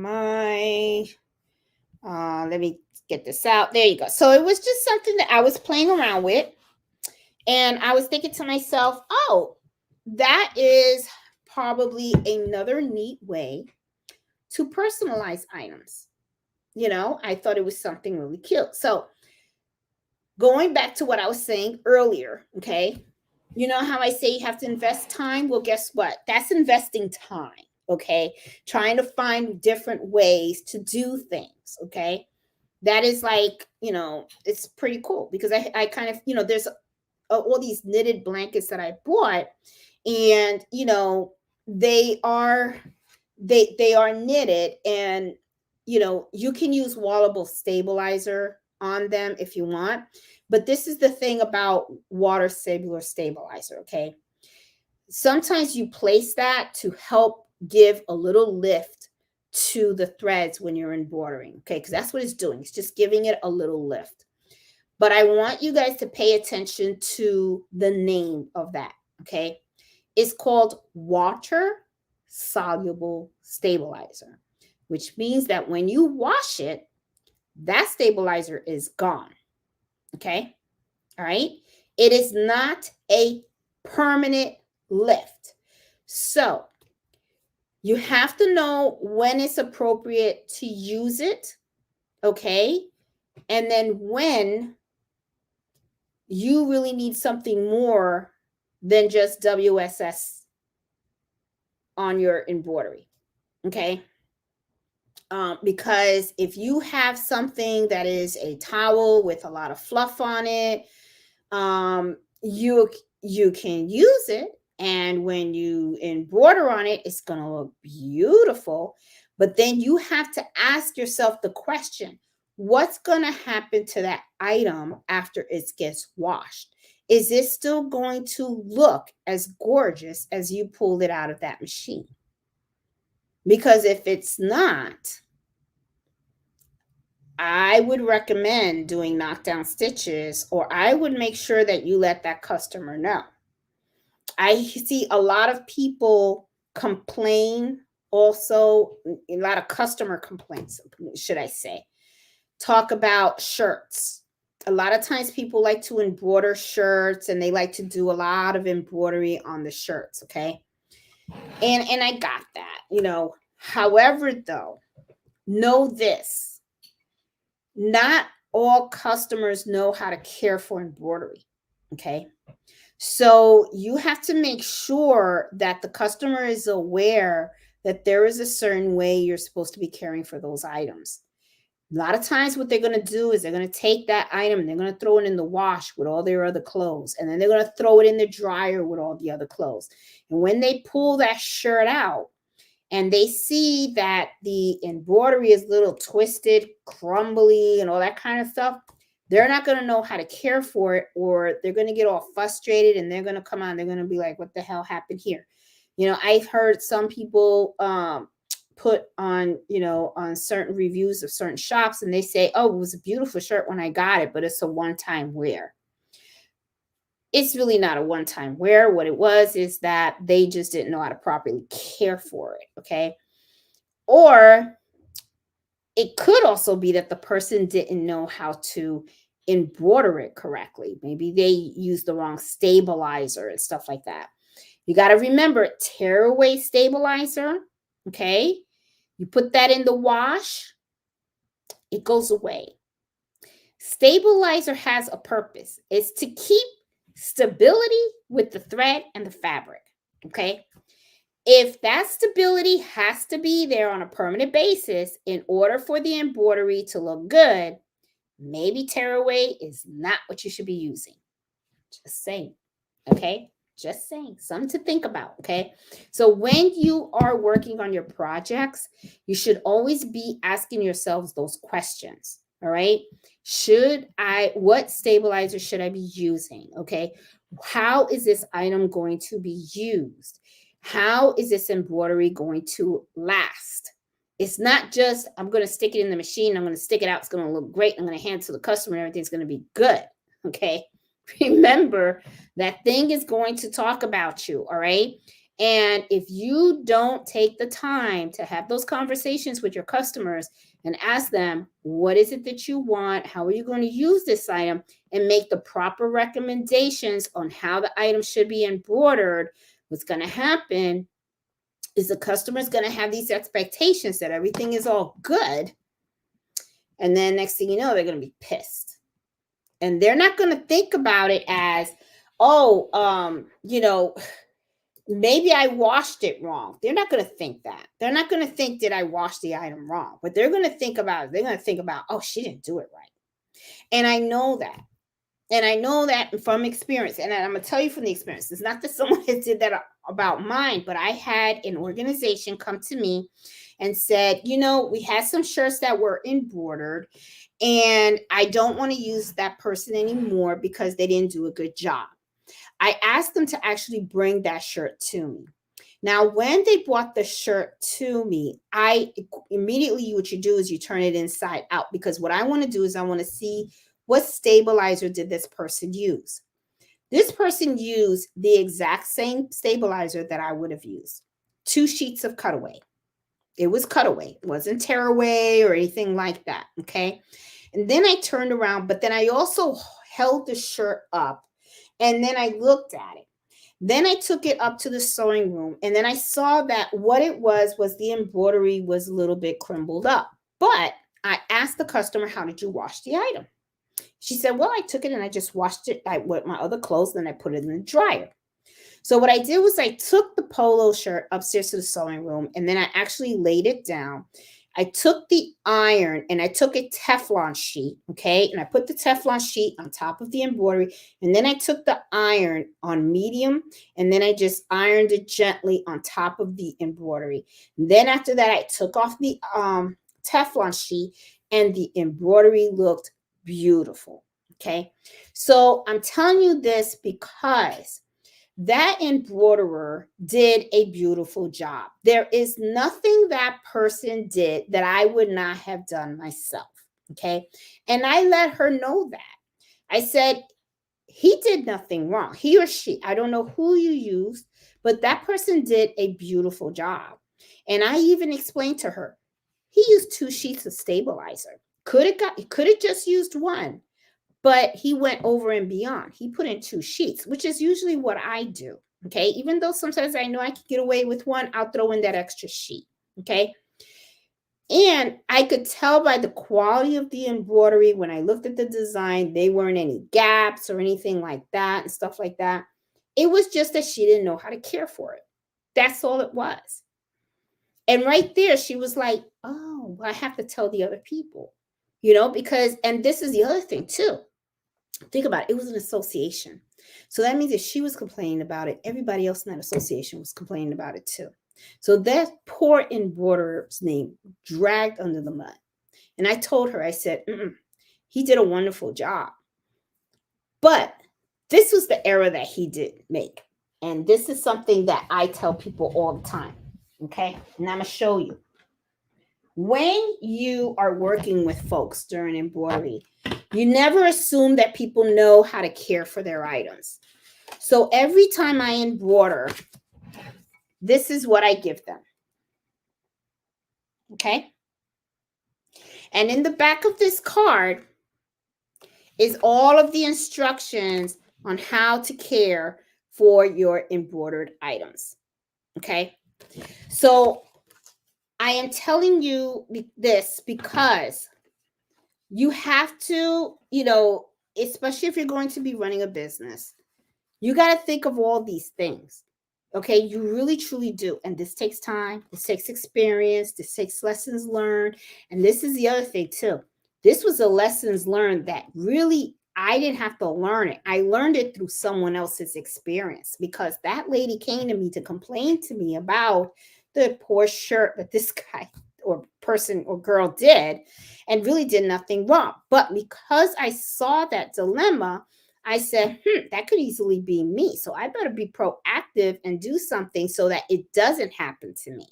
So the one thing that I highly recommend is, guys, Google. All you got to do is Google how to care for embroidered items. There are lots of recommendations out there. Read through them. See the ones that you want on your card, and you go ahead and you make care instruction cards.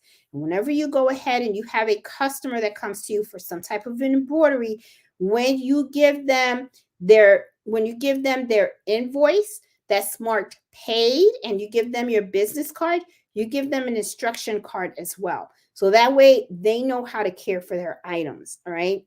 Because the last thing you want is for somebody to accidentally, because honestly, it was an accident. I don't think that they really meant anything harm. She didn't know. They don't know. Okay. So when you don't know, what was she going to say?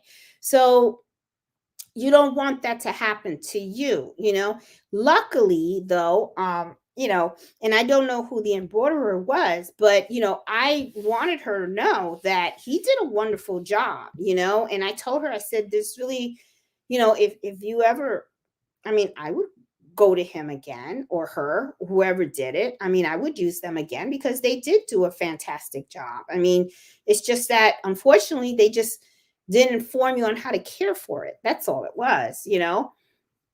But that's important too. So, you know, that's another little tip for you guys, learn from other people's mistakes, and this is something that I think I mentioned this to you guys a while ago too.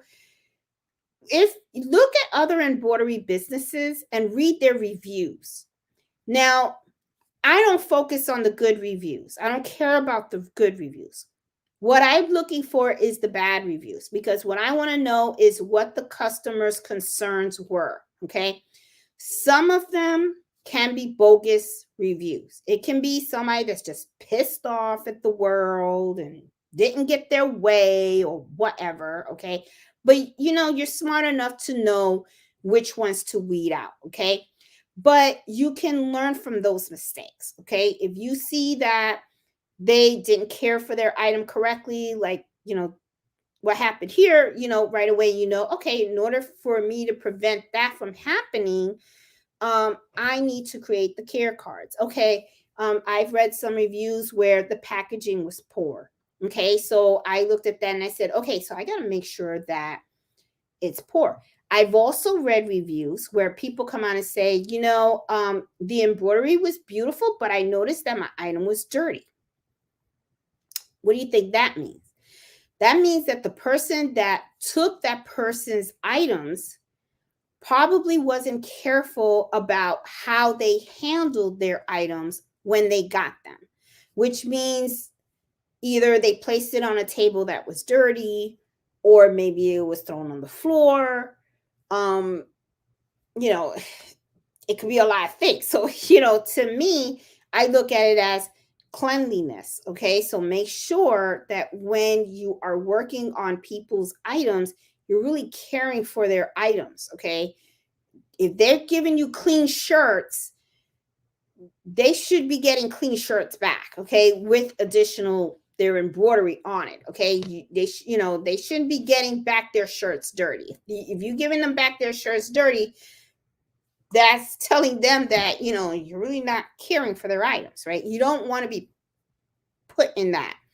And when people visit you and your shop, make sure your shop is clean and neat. That talks volumes. I'm telling you, it talks volumes. I am telling you, people don't think it's cute. They really don't. And if you think that having a messy shop gives people the impression that you're really busy, no. That's not, no. No. That's not what you want to do. I'm telling you. I ain't doing it, okay? I make sure that my spot is spotless. Everything is very well organized. I have a place for the customer to sit. I do like them to come and visit me at the shop. I do like them to see where the magic happens. I like to sit down with them in front of my iMac. I like to show them their designs. I like to explain the process to them. I think that's very, very important, because what you're doing is you're building trust with your customer. That is so important. It's solid. You are establishing the expectations. You are gathering the requirements. You want to make sure that you have very good communication with that customer all the time. That's what you want to do. So it's just, to me, I read those reviews. I'm always looking for clues on little pitfalls that can happen. And I try to be as proactive as possible so I don't fit into those the pitfalls. Like when they talked about the dirty shirt, I was like, I know where that came from. The lady that came to me and says, oh, I already know the care cards. Okay. Communication is key. I see a lot of bad reviews about communication. Okay. Not resolving issues right away. The expectations not being met, which probably sometimes to me means that you probably did not really get the vision that the customer wanted for their products. All right. And sometimes the way you can prevent that is really the sample stitch. which is why I do them. A lot of times people come on and say, well, that's a lot of wasted time. Well, you know what? To me, it's not, because when I do the sample stitch, that means I know exactly how it's going to come out. I give it to the customer. I want them to touch it. I want them to feel it. I want them to see it. Okay. Because that way they know what they're going to get. When they come to pick up their final order, there is no surprise because you saw it. You actually saw it. You felt it. You approved it. Okay. This not, oh, I thought it was going to look a certain way and it doesn't look right, or it looks different to me, or was that the colored thread that you said you were going to use? I thought it was going to be more bluer or more redder or something like that. You have to take the time with your customers. You really do. This is custom work. Custom work takes a lot of time. Custom work takes a lot of communication. You got to talk to your people. I'm telling you, these are things that can really mess you up. It really, truly can. It can mess you up if you don't take the time to actually, spend the time on that. Now, did I cover everything? Okay, there's another thing that I want to share with you guys. When you are when you're doing embroidery, okay, if it's for fun or for a business, ask for help. There are a lot of communities out there, okay? I have a community as well. I have my Embroidery Happy Hour Adventures Facebook group. Ask for help. If you're not sure about something, ask the question. There's lots of groups out there, okay? Ask and you're going to learn, okay? It's going to learn, try different things and stuff like that. You got, don't ever feel that you shouldn't be asking questions and stuff like that. Also learn about the different types of embroidery stabilizers that you have out there, okay? Different types of embroidery. You got fill-in embroidery. You got scratch and stitch embroidery. You got applique embroidery. Know when to use what embroidery and at what good time. Okay. That is really, really important as well. There's just so much to learn. Different types of embroidery software, and stuff. There's just so much to learn and everything. So I think I covered everything that I wanted to talk to you guys about. Let's see. Did I cover? Yeah, I did. I think I covered a lot. Yeah. Okay. So guys, like I said, I am going to start doing a series for the Brother 1055X because I myself don't know all the functions of this machine. Okay. So I'm going to go through that book from front to cover, back from the front to the back of the cover. I want to learn all the functionalities. I want to practice the snowman.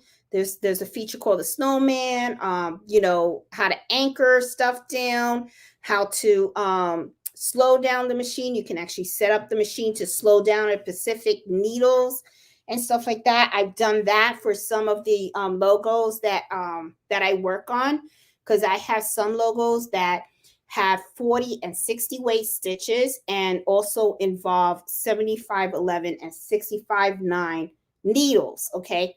Because some of the portions of that patch have details in it that have to be, embroidered with different weights and different needle sizes. So, I want to show you guys how to set up a machine when you have something complicated like that. I want to show you guys all the different portions of it, okay? There's a lot of functions in there so that you guys can understand it, okay? So I do plan on doing that. That's going to be one of my priorities, especially for 2024, is I want to do that because I have the series of the Brother SE 1900. So now I want to do one for the Brother 1055X, okay? So that way people can use that as well. I did buy the Brother Airflow 3000 serger, and I do have to do that as well. So yeah, so I'm going to have a bunch of libraries coming up. And of course, during the year, whenever I'm working on customers' projects, I will also be recording those as well so that you guys can see how I do each particular order as they come. I will be working on this order first thing tomorrow morning, which is my cocktail napkins. I've never done these before. These are much smaller than the dinner napkins. Okay, they're very, very small. So of course I'll be using a smaller hoop for this. So I will show you exactly how I embroider on these. I have to do 12 of them, even though she gave me a big pack of plenty of them. But she did tell me I only need 12. She hasn't decided on the logo for the rest. So I don't know if she wants me to hold on to them until she decides on the other logos. But I want to get that done. And then also I'm going to do the sample stitch for the backpacks, and I will videotape that as well so you guys can see how I actually do the sample stitch. And then also I will probably in the video show you how I will do all the patches within a hoop. Okay, well, I'm not going to do a 50, but how you can do multiple patches in one hoop on a multi-needle machine. I will show you guys how I'm going to do that. Of course, I'm going to be using Brilliance. It's pretty easy, but I'll show that to you guys in case you guys are wondering how that is done. Sometimes you'll see a machine and then you see the machine is like embroidering all these different patches. I'll show you exactly how that's done because that's how I plan on doing it if I do get this contract, because it's going to rely on how nice this patch will look on the backpack. Okay, so, hopefully the patch will work, like I said. If not, the other option is to embroider actually on the backpack. I would prefer not to do that. The simple fact, like I said, that's going to be more expensive for the customer because I'm going to have to babysit each backpack as I stick it into the machine. I'm not going to stick it in and walk away. And not only that, I have my mom that's coming in tomorrow. So I'm hoping that if they like the way the patch works, while I have my mom here, she can actually help me with that project because the patches are going to actually be sewn on the backpacks. So I have two sewing machines. I have a Juki sewing machine, and I also have my brother SC1900. So I know that with both sewing machines, between me and her, we can knock those bags out, which is probably why it would be a lot cheaper if I can do the patches for the customer, because I feel that the time would be lessened, because I do charge by the hour and stuff like that. So I will have to calculate how long it's going to take me to actually do the 50 backpacks and, by the patches. And then I would have to calculate how much it's going to cost if I actually have to embroider each bag individually. And I know that the price of doing each bag individually is really going to be kind of high. So I'm going to see what I can do and try to make sure that patch looks as nice as possible. So that way that could be the option for the customer, hopefully. It's their bags. They get to pick at the end of the day. But, like I said, I like to give the customer options so that way they're happy and they're content. Okay, so I'm going to go through the chat now, guys, and try to answer some of the questions, and see how things are going with you guys. Okay, so I see the house is pretty packed today. And let's see, I'm trying to go all the way to the top and stuff. And hey, Bob, how are you? And Bob says his tip is your WSS will last a lot longer if you don't pre-wash it. Well, and I totally agree with him. I mean, you got to remember, water soluble stabilizer disappears with the water. Okay, so you gotta know when to use and when not to. Okay, I mean, it's supposed to give your threads lift, but know that it's just a temporary lift. It's not really a permanent lift. So another trick also, though, since Bob mentioned that, and we're talking about the lift that water soluble stabilizer gives you, is here's another trick also. If look at the type of font that you are using. If you feel that the thread is going to sink into your fabric, okay, one of the things that you can do is, first of all, despite whatever, you're going to use the water soluble stabilizer because you want it to give it a little lift. But if you are afraid that after a couple of washes, that thread is still going to sink in, stay away from fonts that are very thin. Okay, like the one that I used for the sample of Nancy, okay, that I was showing you on top of the knockdown thread when we were playing around with Embrilliance. That is a thin font. Okay, try to find a font that's a little bit thicker, because the thicker the font, the more it's going to show on top of certain fabrics. So when you wash it, it's not going to sink in. Okay, so that's just another trick also and stuff. But Bob, thanks so much for mentioning that. Hey, Miss Max, how you doing? Oh, I hope you feel better, Miss Max. Hey, Guinea, how are you? Hey, Peggy, I see Iris and Kathy, Mariana. Hey, Sassy, how are you? Hey, Deborah, how you doing? I see Evelyn, Jenny. Hey, Susan. Hey, Judy, how you doing? Hey, Clara Diva 1. I see Charmaine. Jackie Crafty Puerto Rican. How you doing, girl? You need to put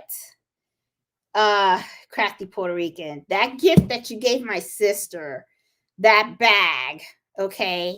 You need to put that in your shop. Seriously. You need to put that in your shop because I'm ready to buy one, okay? So please put the listing in your shop, okay, so that I can get one and stuff. And I will tell you this also, Crafty Puerto Rican, people have been asking me about that bag that you gave Nancy.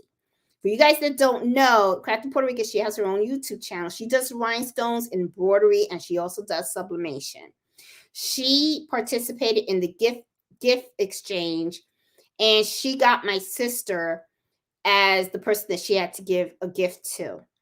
She gave my sister a beautiful sublimation cup, but she gave her this bag with the Puerto Rican flag on it with rhinestones.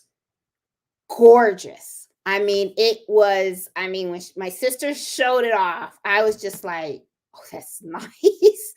And I'm going to tell you, there have been people that have, Jenny, I ain't lying, people have been coming at the bag. Where did she buy the bag? Please put that on your Etsy shop. She also has an Etsy shop also as well. And please, Crafty Puerto Rican, put the link of your Etsy shop in the chat, please, so that way people know where to look, okay? Her stuff is gorgeous, okay? But she did that bag, and so many people are asking me about it, and I was like, no, she didn't. That's not store-bought. She made it. I mean, when I saw that, I was like, bestseller. That's a bestseller right there. So please put that on your shop. I'm telling you right now, you need to, because it was gorgeous. Gorgeous. And by the way, the cup that I bought from your shop, my cousin loves it with the owl. She's in awe with it. She loves it. Thank you so much for sending it to her for me. Hey Marlena. Oh, thank you. I have not embroidered anything yet on my new machine, okay, which is the third one right here. I have threaded it, and I have turned it on to make sure that it works and stuff, but I have not started the first stitch. But I will be doing it this weekend, that's for sure. I'll be putting this baby to work because I'm going to be actually doing the patch on her, on Boricua number 3. That's what I'm going to be doing and stuff. Hey, Alice, how are you? Hey, Moke Ivy from Long Island. How you doing? Hey, Allison, Kathy, Rebecca, Joanne. Happy New Year, everybody. 2024. Oh, thank you, Darlene.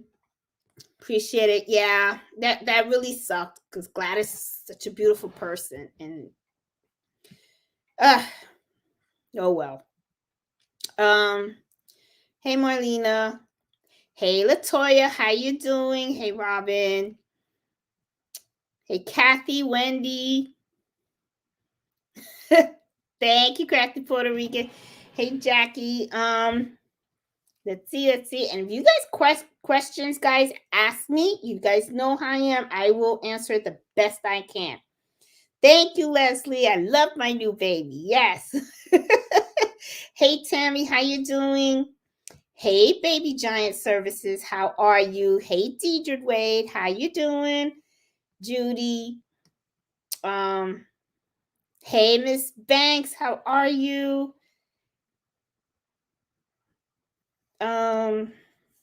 Let's see.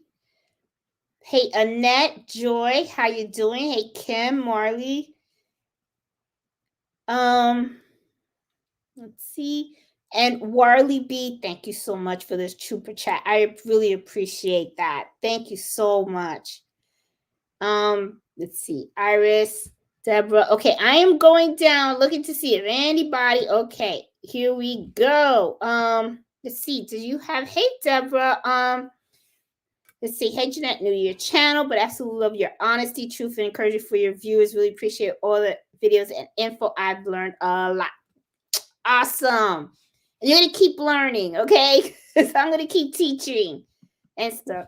But have fun while you're learning. Have fun and don't. And Deborah, one of the things that I always tell people is don't be afraid of making mistakes. Embrace those mistakes. That's how you're gonna learn. I'm serious.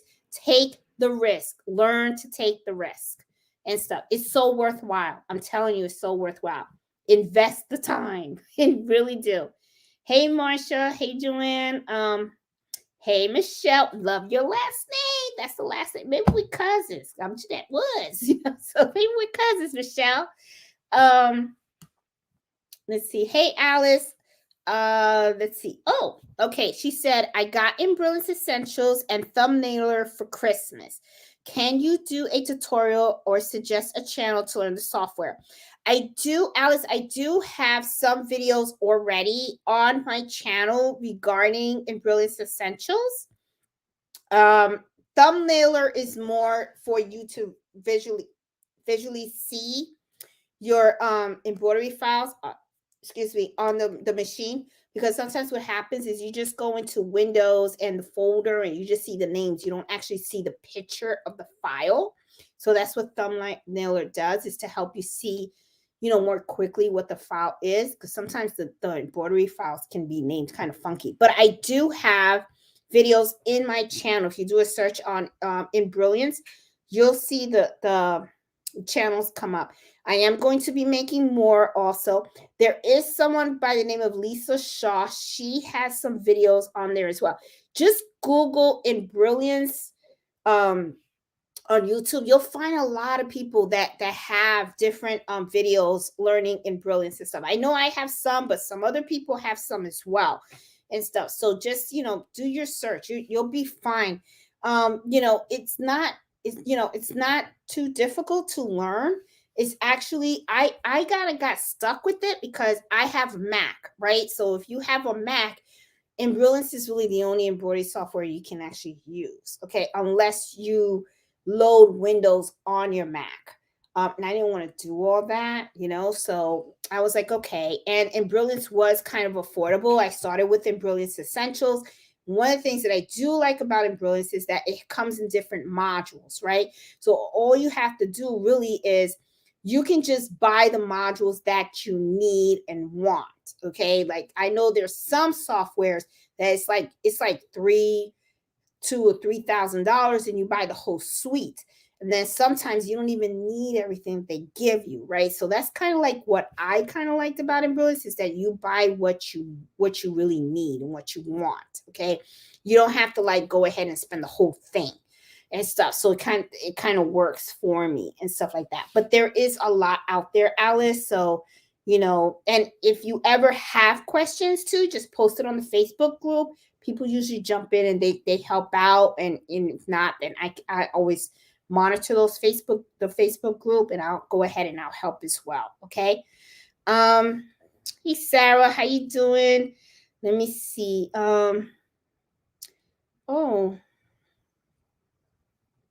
Marsha, yes, I will pray for your sister and stuff. Looks like somebody's sister's sick. Okay. Oh, okay. Here's a good question. Okay. Cynthia said, what's the difference between the PE 800 and the SC 1900? Okay. Well, really, honestly, it's just that the PE 800 is just an embroidery machine. Okay. That's all you can do is embroidery. The and the PE 800 goes with the 5x7 hoop. Now, the SC 1900 is the same machine that's your PE 800, but the only difference, the reason why it says SC is because it's a sewing and embroidery machine. Okay. The PE is just embroidery. Okay. You can't do any sewing capability or anything like that. The SC 1900 is a sewing and embroidery machine. Both are from the same company. Both use the same hoop and everything on the embroidery side. They're very, very similar. The only thing is that the SC 1900 has the sewing capability built in it as well. That's what the difference of those two machines are. Okay, but that's a good question and stuff. I get that question a lot and stuff. So I hope that helps and stuff. And Annette says, I have PE 11 and BES 4 that came with my machine. Have no clue how to use them. Everyone has Embrilliance. I don't know if I should get Embrilliance. Annette, one of the things that I recommend that you do is if you go to the Embrilliance website, they do have a free version. Okay. And that's one of the things that I do tell people. Okay, now I have a link to the Embrilliance on the video description of all my videos. Okay, so if you click on that, it'll take you to the site. Look for the free version. Download the free version. Play with it. Okay. If you feel comfortable with with the free version, right? You feel comfortable, you kind of like it, you kind of understand it, because I prefer, it's kind of like test driving a car. So test drive it first. Okay. So I would say go to the link, click on it, go to the website, download the free version, do the test drive. Okay. If you like it, then I would say, okay, then invest in Brilliance Essentials, which is the first module. Okay. Usually it's about like $139. Sometimes there's a coupon code for it.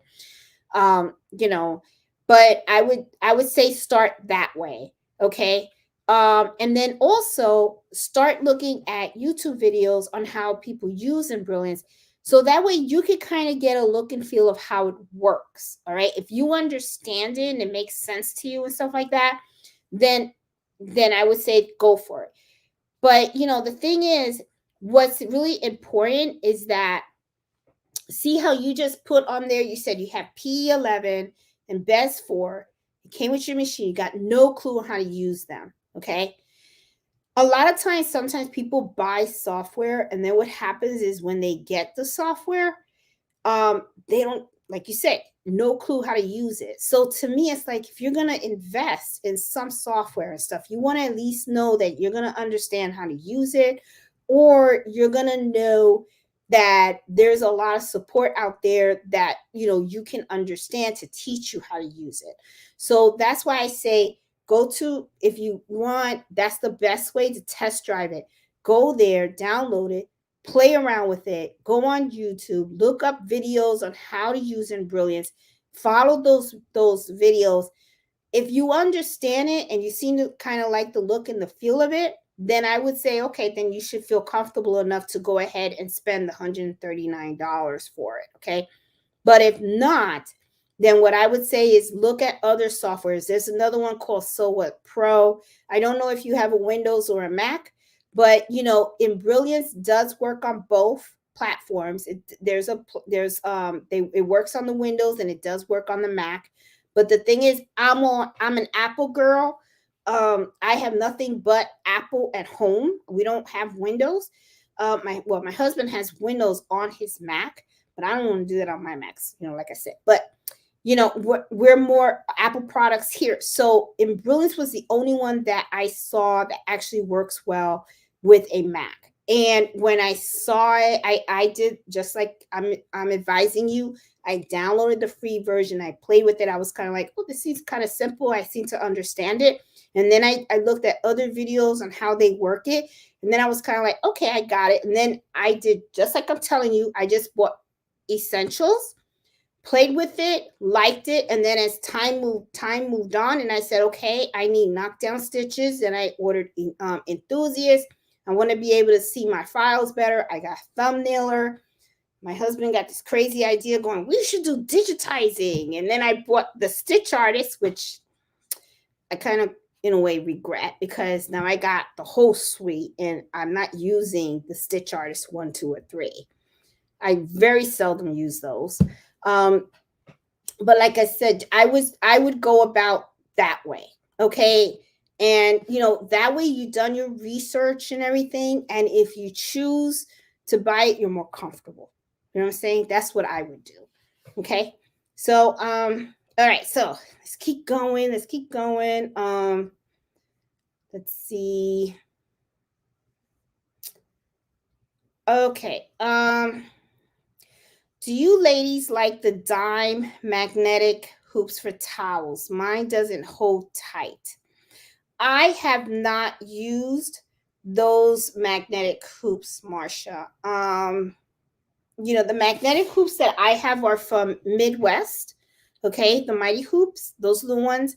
I also have the magnetic hoop for my SC1900, and that was the ones that I got off of Amazon.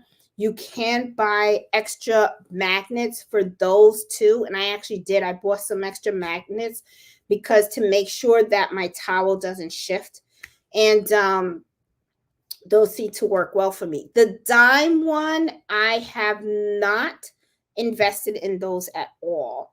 I do now own Dookie frames for the Brother machines, and I have fast frames. So I have both sets now. The Dookie frames actually came with the third machine as part of a package deal. And I will say this, I'm going to probably do a comparison between the two, the fast frame and the Dookie frames, and let you guys know what I think.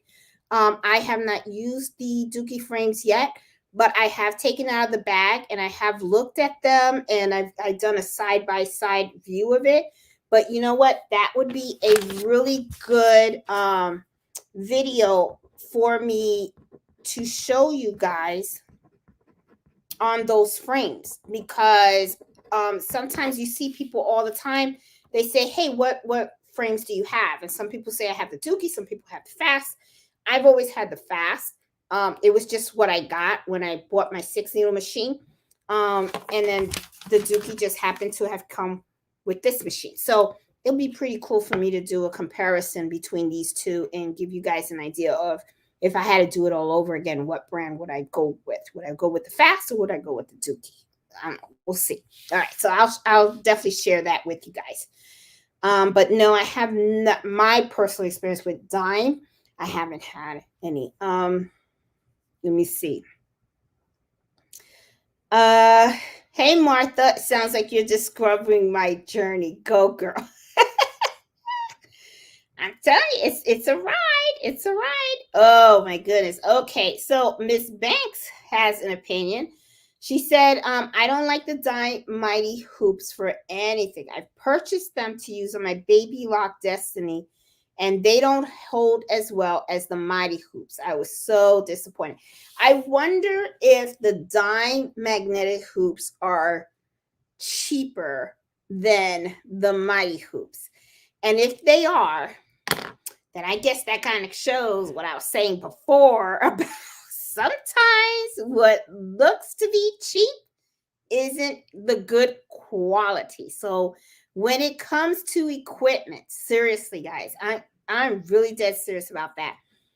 I will invest high dollar on good equipment.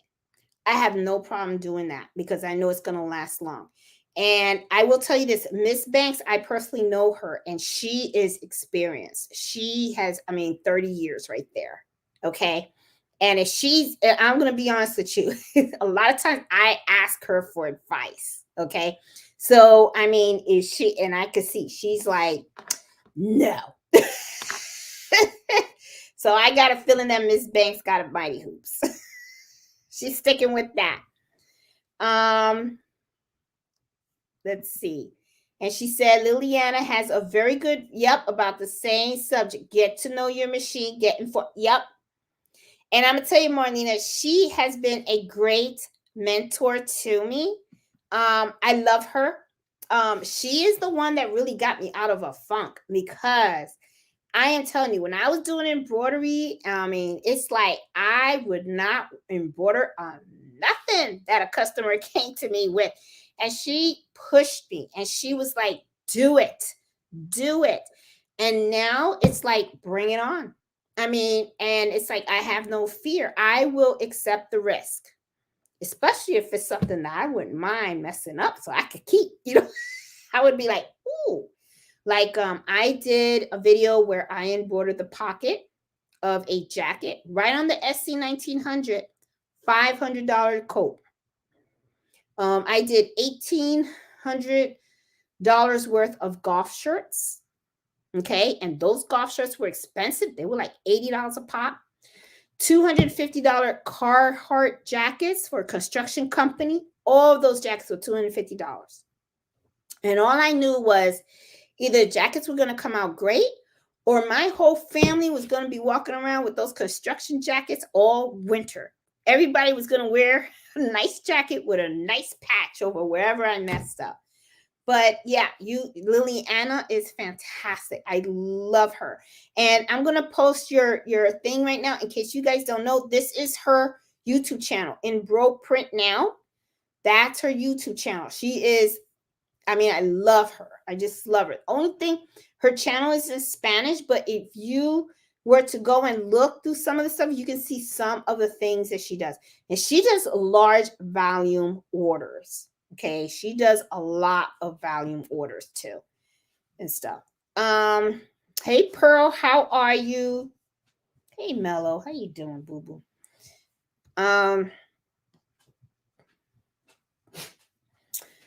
Oh my goodness. So Martha said, well, now I don't feel so bad about the dime hoops. I thought it was just me. Yeah, sometimes you just gotta, you learn from experience, right? I have never tried those hoops.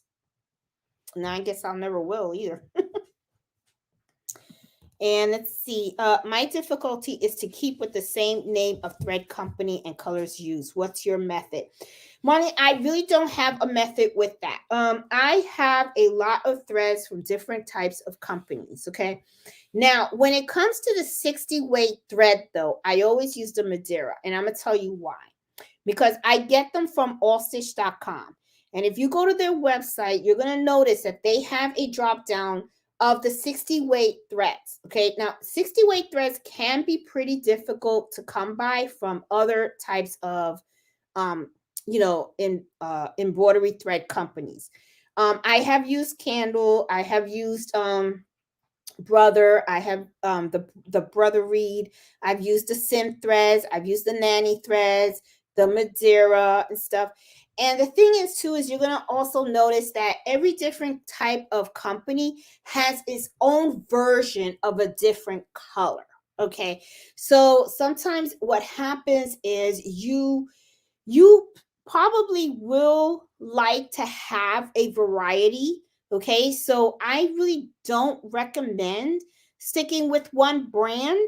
All right. Because you do want to have a variety of different colors. One of the things that I like is because I have different brands in here, and and the different shapes of the red and the different shapes of the greens and all that kind of stuff. When the customers come and they need to look through the threads, they can actually pick the color that they want. Now, the only downside is sometimes they can spend a lot of time in here looking for colors, all right? Because it's a lot, all right? At first they come on, they say, oh, I just want blue. But then when they see the different types of shades of blue, okay, I got matted blue, I got shiny blue, I got dark blue, light blue, royal blue. I mean, it can get a little overwhelming and stuff like that. So there isn't really like a particular method. Now, I will tell you this though. When it comes to thread, I usually like to buy the small spools. Okay.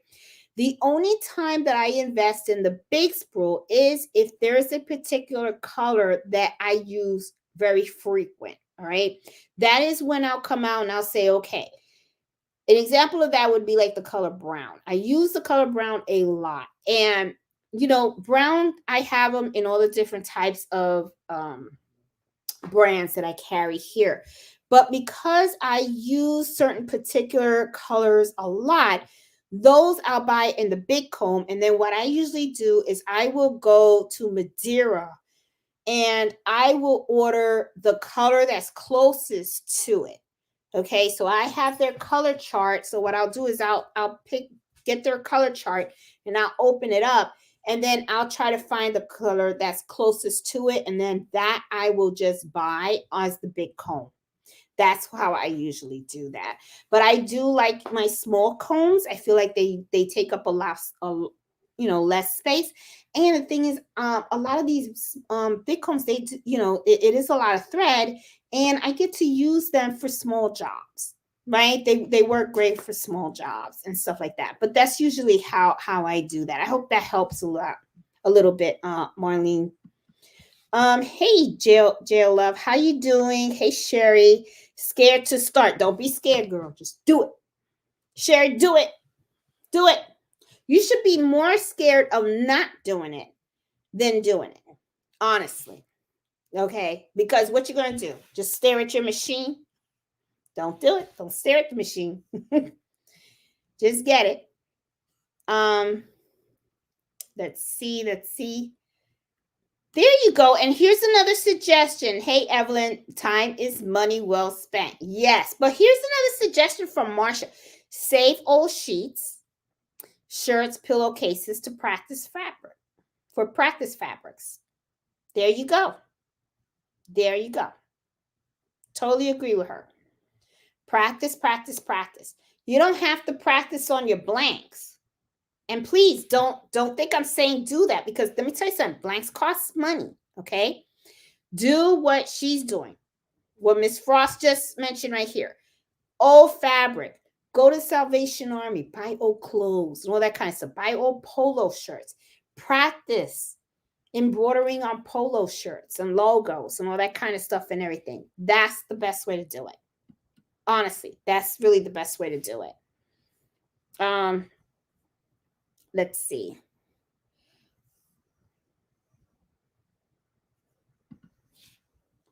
I feel too old to start a business, but love machine embroidery for self and family and friends. There you go.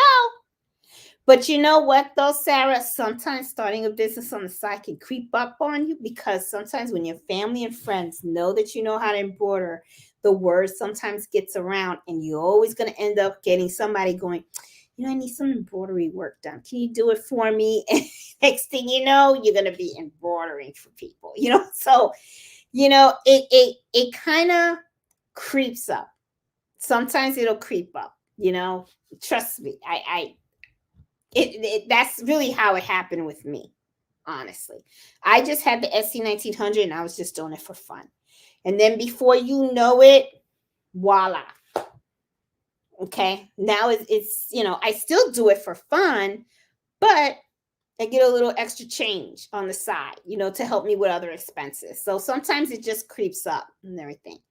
Oh, yes. Like Karen said, please don't forget all that extra YouTube stuff. Subscribe if you're not subscribed and stuff, and give me that thumbs up and everything, because that does help the channel and everything. And I really would love to help other people out there.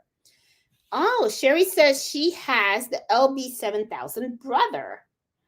And I don't know if that, I know Brother came out with a new embroidery machine that kind of looks like a coffee machine or something like that. Is that it? I wonder. And, never heard of the LB. Hold on. I'm going to do it real quick check on here, because now I'm curious, Sherry, on what your machine looks like. Because you said it's a Brother. Let me see. Oh, as always, everything's slow now. What's going on now? Here we go. I'm going to Google that here. You have a LB7000 brother. Oh, it's a LB7000 brother. I'm looking it up now to see what it looks like. Oh, it's a 4x4. It has the 4x4 hoop. That's a cute machine. Okay. So that machine is pretty similar, Sherry, to the PE 600, I believe, which is also a 4x4 computerized embroidery machine. It's a cute machine. It looks cute. It's not so. Is it so? Yep, it does sewing too. That's a cute machine. Have fun with that machine. Don't be scared of it. Enjoy it. Seriously. Don't be afraid of it. Enjoy it. And before you know it, you're going to have so much fun with that machine that you're just going to be like, oh, this is fun. Why did I not like embroider any sooner? That's what's going to happen. You know, have fun with it. Do not presume. Always test the designs. And you have no idea how many times I've even bought designs from Etsy and stuff like that, and they just didn't stitch out right. You know, so do you know if you can use soul tile magnets with dime hoops to make them stronger? I do have the soul tile magnets, and I do use those with my magnetic hoops, but I don't know if that'll work with the dime. So it looks like a lot of people invested in the dime and don't care for that. Okay, reverse hooping. Yes, Cynthia, there is something called reverse hooping. And reverse hooping is usually done with sticky stabilizer. I will have to do a video to actually show you guys because it's kind of hard to I'll put that down. So, okay, so I have now 2 videos that I owe you guys. So I got video 1, which is a comparison, and then I have video 2, which I will be doing reverse hooping. A lot of people do reverse hooping for stockings and stuff like that, but I'll show you guys exactly how to do that. That is usually a method though, Cynthia, just so you have a quick explanation, because I don't want you to feel like, oh, that's the question. She just said she's going to do a video. I don't know. Let me answer it for you, okay? Reverse hooping is a way for you to be able to hoop an item that usually, if you hoop it the regular way, it's not going to fit in the machine, right? So instead of putting the hoop inside of the item, you're actually going to put the hoop on top of the item. And then what happens is the item kind of floats at the bottom of the hoop. Okay, so for instance, I'll show you. Hold on. All right.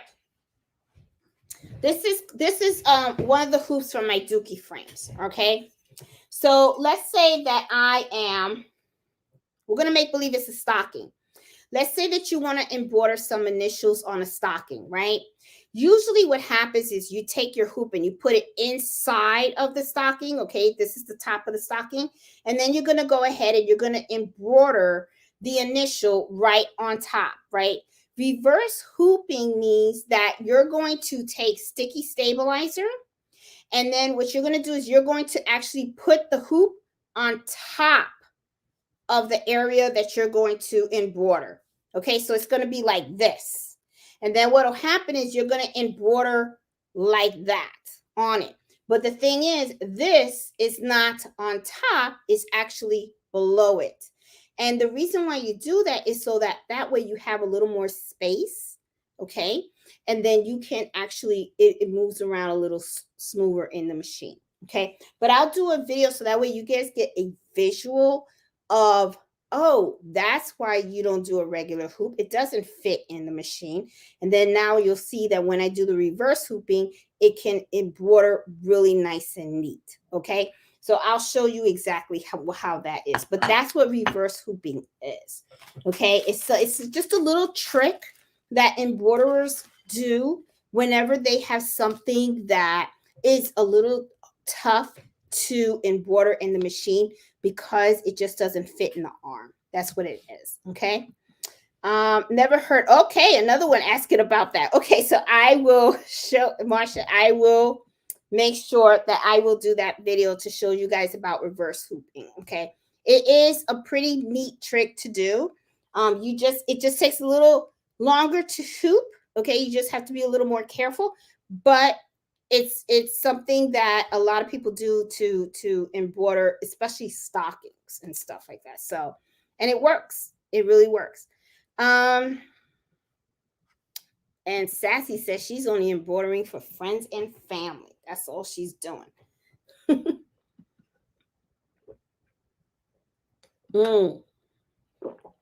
Another one. Okay. I'll have to do a video on it. Iris does it. Okay. I will definitely do. I could have swore. Okay. I will do a video on reverse hooping, show you guys what that is, how to do it, and stuff like that. When you guys see it, you guys are going to be like, ooh. And then I could just see it now. Or you guys are going to be like, I'm reverse hooping this. It's going to be so much easier. I can just see it now. Is there a way to hoop to avoid hoop burn? Yes, there is. It's called floating. Okay.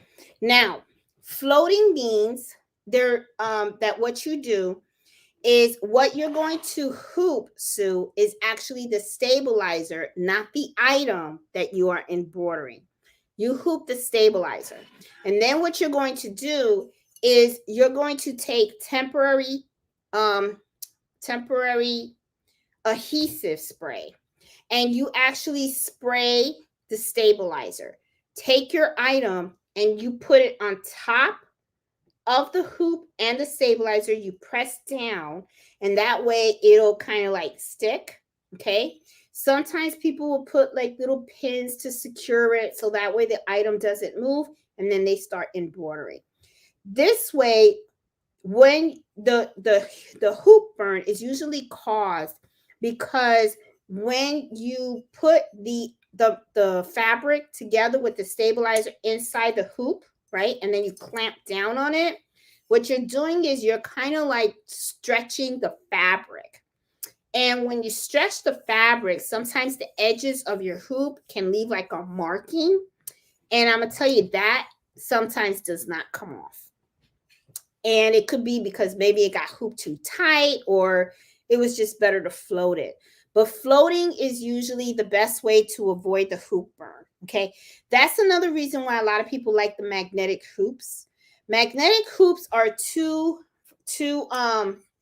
they're two, the two pieces are just magnets. So when they clamp together, they just clamp together. Okay. Now there is a little bit of a spot where there's overlapping, right? But it doesn't really stress the fabric that much. So when you're using magnetic hoops, you don't get the hoop burn. But when you use the regular hoops, that you do get the hoop burn, because remember, you're putting one hoop, you're squeezing it into the other with stabilizer and fabric, and it does stress the fabric. So the floating is the best way to avoid that. Okay. Yep, there you go. Robin said float the item. That's how you do it. Yes. Still struggle with using the correct stabilizer. The best thing to do, Marlene, is this is gonna take time for you to learn. Okay, you're gonna make a lot of mistakes. Okay. So what I would do is sometimes ask around before you start a project. Let people know this is the fabric that I'm using. This is the type of embroidery that I'm going to use. Because remember, not all embroidery is the same. If you have a dense design, you might need heavier stabilizer. And then this is the other thing too. Not all embroidery can be embroidered on every fabric. Okay. And I'm serious about that, guys. A lot of times people think that, oh, I can take this design and stick it on everything. Okay. You gotta know what design you can embroider on what type of fabric. Some fabric is so thin and so light that you cannot embroider very dense designs on them. You're going to have puckering, and you're probably going to have to put like 10 sheets of stabilizer to get that thing solid. Okay. So, you have to learn that. So that's something that Marlena, there are a lot of articles out there that can tell you about the stabilizer. Shoot, I got one and I don't know where I put it. There's one called, I think, where is it? It's called One-on-One Stabilizers Guide. Um, I'll have to look for it and put that on our Facebook. I know it. I know I have it linked in our Facebook group. If you look under documents in our Facebook, happy embroidery happy hour adventures Facebook group, you'll see something called the guide of 101 stabilizers and stuff, and that will kind of help give you an idea of what needle to use with stabilizer as a starting point. Okay, because sometimes you do have to change it up a little bit, but do know that that's something that's going to come in time. The more you practice, the more mistakes you start making, the more you're going to start realizing, oh, I shouldn't have used this. Maybe I should have used a lighter one, maybe a different weight. Maybe I shouldn't have used cutaway. Maybe I should have used a no-show mesh. There's a lot of things. It's something that you're gonna eventually, it's gonna come to you. It comes with experience. So trust me, that's why I always say that embroidery is not as easy as a lot of people think. Okay, a lot of times they see these videos and they say, hey, you just buy the machine, put and just turn the button on. It's a science. Okay, you really have to learn it, and you have to understand it. So it is something that it's going to take time, and you only get better with experience. That's why I always say practice, practice, practice and stuff. Hey Deborah. Wow, such great information. Oh, I'm glad you like it. Give me a thumbs up. Give me a thumbs up. Okay. Let's see. Hey Annette. Oh, I like this. Let me see. This is the best group. I love everyone in this group. Could not be more caring and friendly. Ah, Annette, thanks.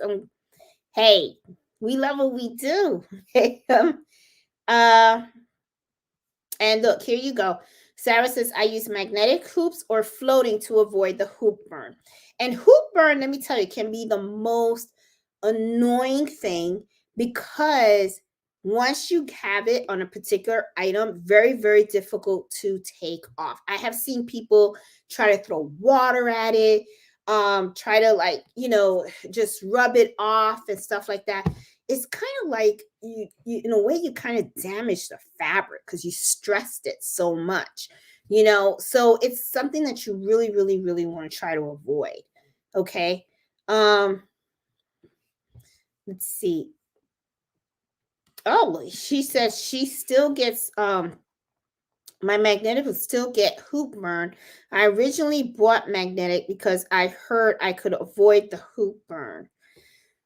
I don't get hoop burns with my magnetic hoops. I wonder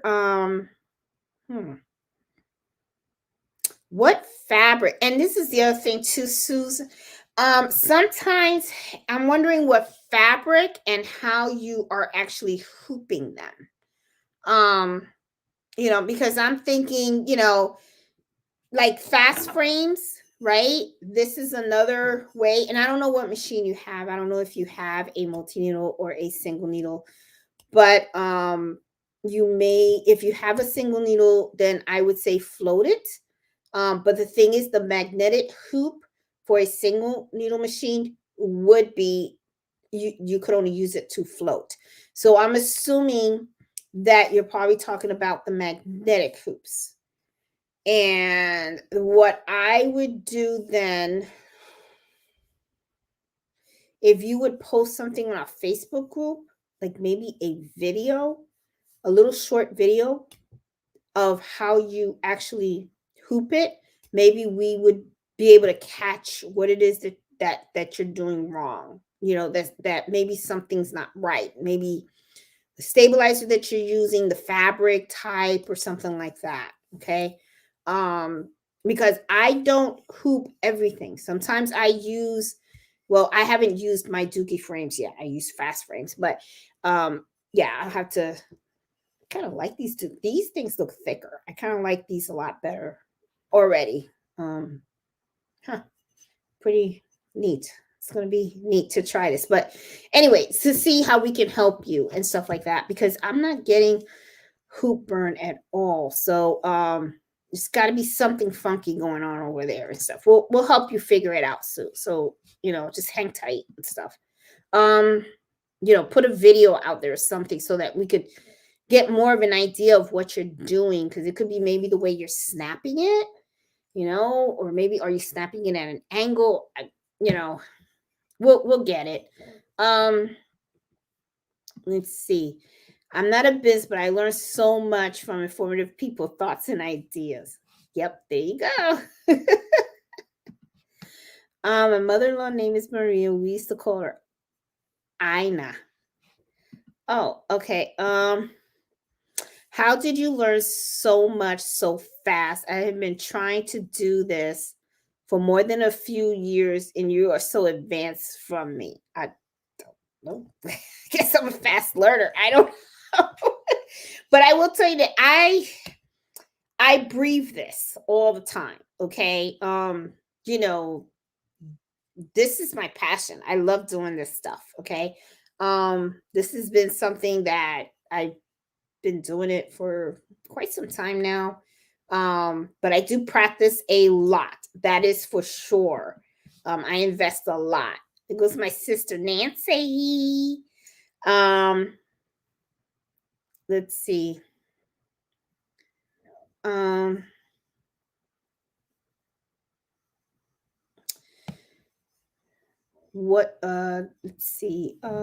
see. Your name has your product on it when it's done, good or bad. Oh,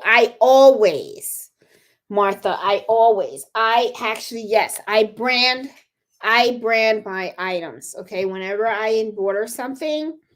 However, if I am doing an embroidery for a local customer, I don't. But if I am selling things from my online shop, I do brand them. Okay. I do brand them. Now, one of the things that I do is I do give customers locally, I do give them my business card. Usually I try to give them one or two. That way, in case they know someone else that needs embroidery, they can easily give them my card.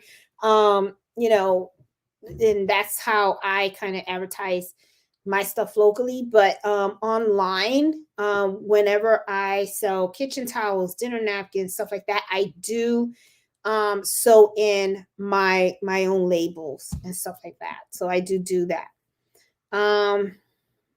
Liliana is in Bro Print now.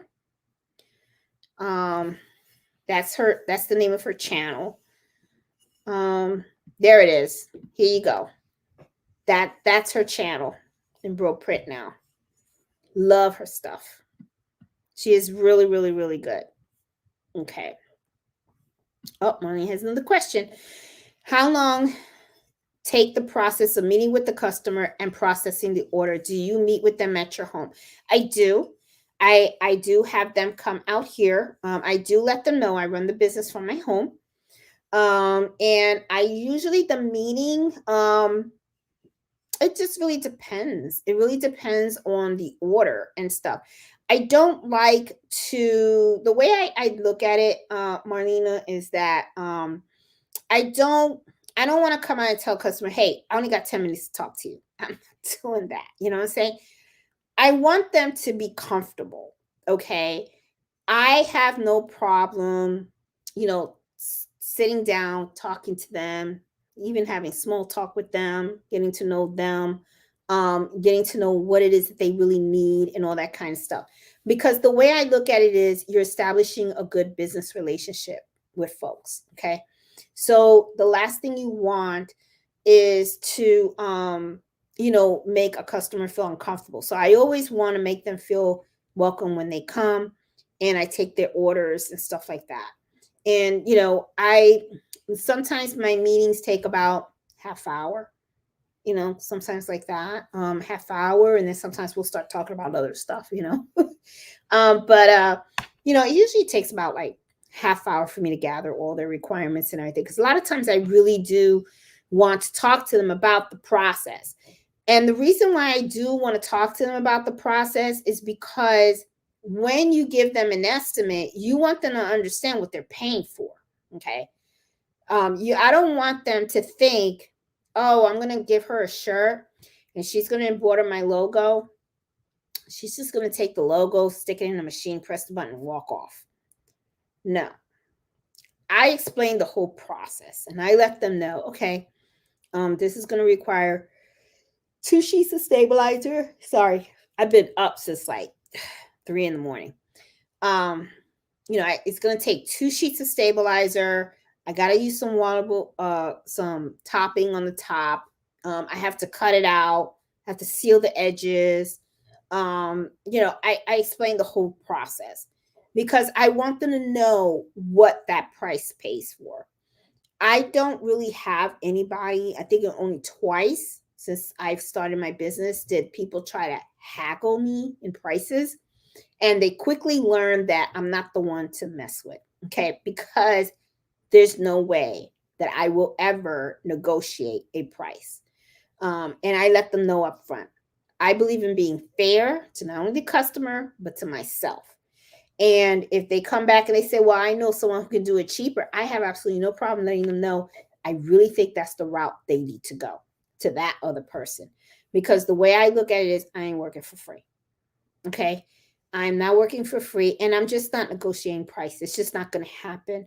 I'm already telling you what I can do for you at this cost. That's it. I don't even care if we're talking $5 or $1. This is how much it costs. That's it. There is no negotiating or anything like that.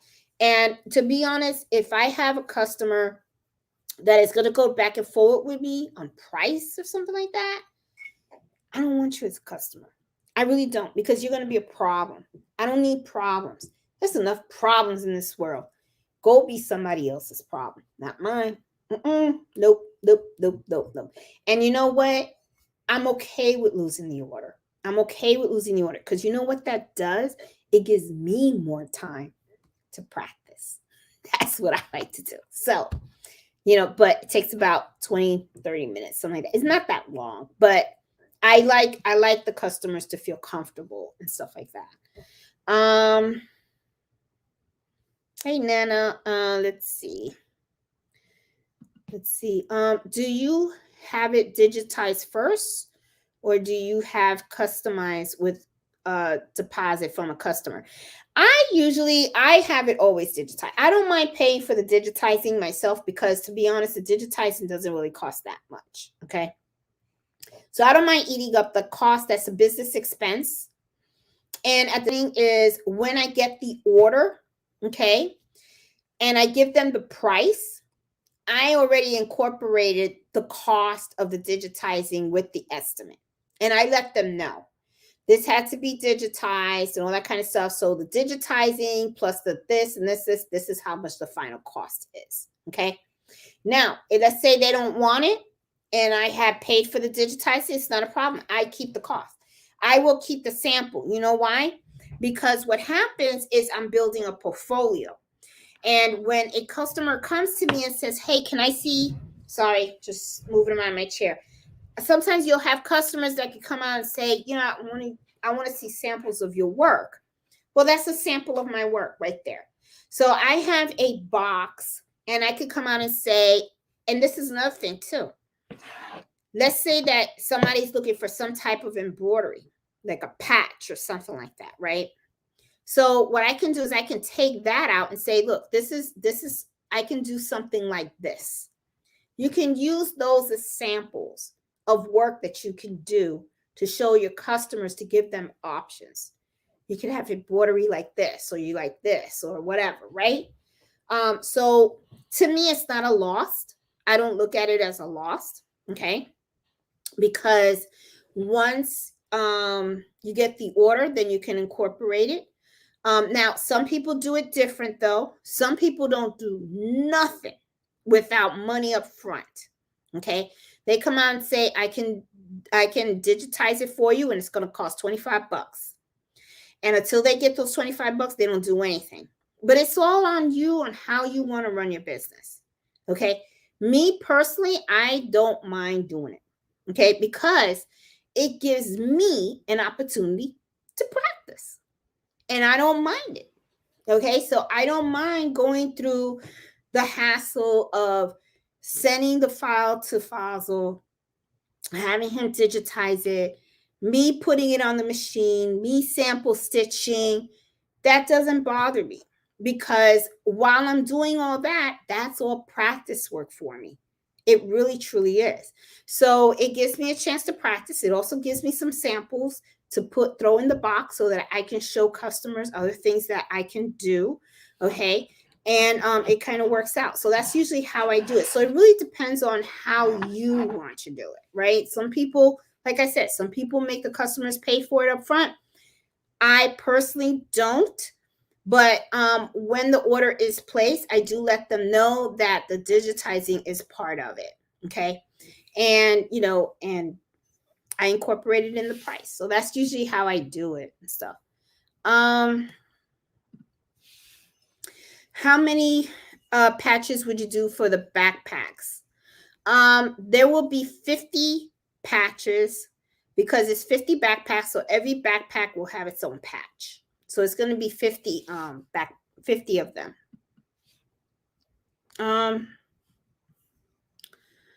Let's see. Oh, the seam ripper. Yeah, I had a brain fart on that one.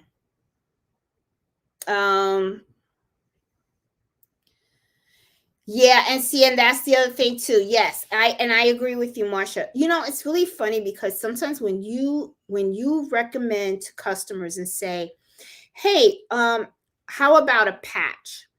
A lot of times I notice a lot of customers shy away from the patches because they seem to have this idea that they think of the old patches, right? And they think that patches may look a little funky or may not look right and stuff like that.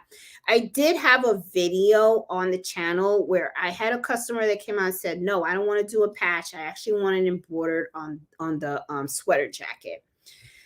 So I was kind of like hesitant about it because it was very small fonts. And I came out and I said, all right, I'm going to do what you want me to do.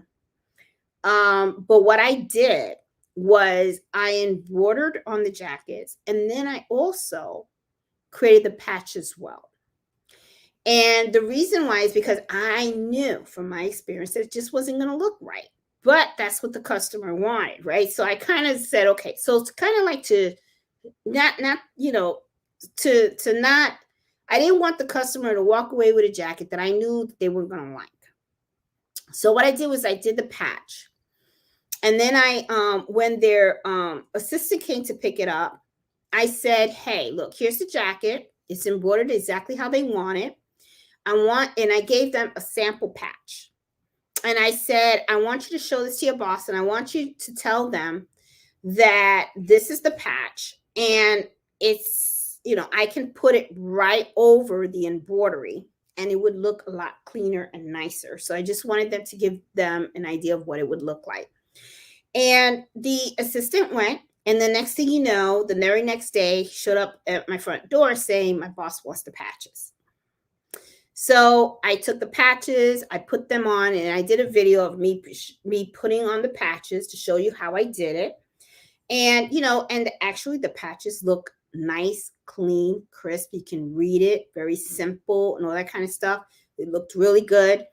So, sometimes I agree with you, Marsha. Sometimes the patches look a lot nicer. They stand out better. And I also feel that they last longer. I really do. Because sometimes when you embroider straight on the certain fabrics, through time, when you wash it and all that kind of stuff, it's like I said, people don't know how to take care of it. So what ends up happening is they put it in the washing machine, they put it in the dryer. When they take it out, it's all crumbled up and everything like that. But if you do a patch, sometimes when they wash it and stuff, it's more stable. It's more stable, it's more secure. So it's just something that, that I think about. So, it's just something that, whatever. um Oh, Sarah says she uses the electric shaver for men to remove the stitches. See, I went and I bought a Peggy stitch eraser. I should have did that. Probably would have been cheaper if I had did that. Let's see. There you go. Here is another great suggestion from Danielle. Okay, she buys the remnant the fabrics, the remnant. I don't know how you say that. You guys know what look what she's saying right there. The remnant fabrics to practice instead of buying the expensive stuff. There you go. There you go. And that way you just practice and you do really good. Hey Cynthia. Oh, thank you. So we appreciate it. 2 years later, and I still make mistakes. See? And you know what? We're all going to keep making mistakes because we're people. We are people. So it's just, you have to do that. I'm telling you, I mean, sometimes I'm telling you, when people make excuses for not taking the time to practice and not test stitching, and so I really just shake my head. And then sometimes they're lucky and it comes out okay. And I'm like, okay, but what goes through my mind is one of these days that luck's gonna run out, and it's gonna I'm like, God forbid it runs out at a really bad time, and that's not gonna be fun. So I just kind of like shake my head and I just go, okay, I'm like, do you do go ahead, keep going, but I'm one of those that I'm very, very cautious. Okay, especially with customer products. I do not mess around because you're talking about my business, and I just know there's just no way. I can't mess up there. I just cannot. It's just I'm not messing that up at all. I'll mess up something that belongs to me, but not a customer, because I'm telling you, that thing, whatever it is that you do for that customer, that thing is going to be talking about you for a long time. It talks. Let's see. Oh, I see you guys are commenting about is the library for the shapes. Yes, it's in the shapes. And this is another thing too, guys. When I showed you guys that what I was doing, you don't just you can use any embroidery file that you have. Let's say you have an embroidery file of a sun or an embroidery file of a car. Open up the embroidery file, add the knockdown stitches, and then just take away that embroidery file. And then you'll have the shape of the car, or you'll have the shape of the skateboard, or whatever it is. An apple. Take a picture of an apple. Something simple. Put it up there. Add the knockdown stitches. Take away the picture. And all you're doing is creating the outline. Once you have the outline, then you're golden. I'm telling you, you can use anything. It's not just excuse me. I just showed you guys that, just the library, but I could have opened up another embroidery file of another design of a book or a heart, a diamond, a flag, put the knockdown stitches around it, and it would have, and it's good, so it's just, you can do a lot of things. You really can. Let's see, I'm going down. That's it's so nice you explain to the customer and save the other embroidery. Well, we have to, I mean, it was the right thing to do. That's how I see it. Embroidery, homeschool mom. It's about the right thing. I mean, because this is how I look at it. I mean, she didn't know. I mean, I don't think that the person meant it in a malice way at all. I think it was that she just didn't know how to care for that item.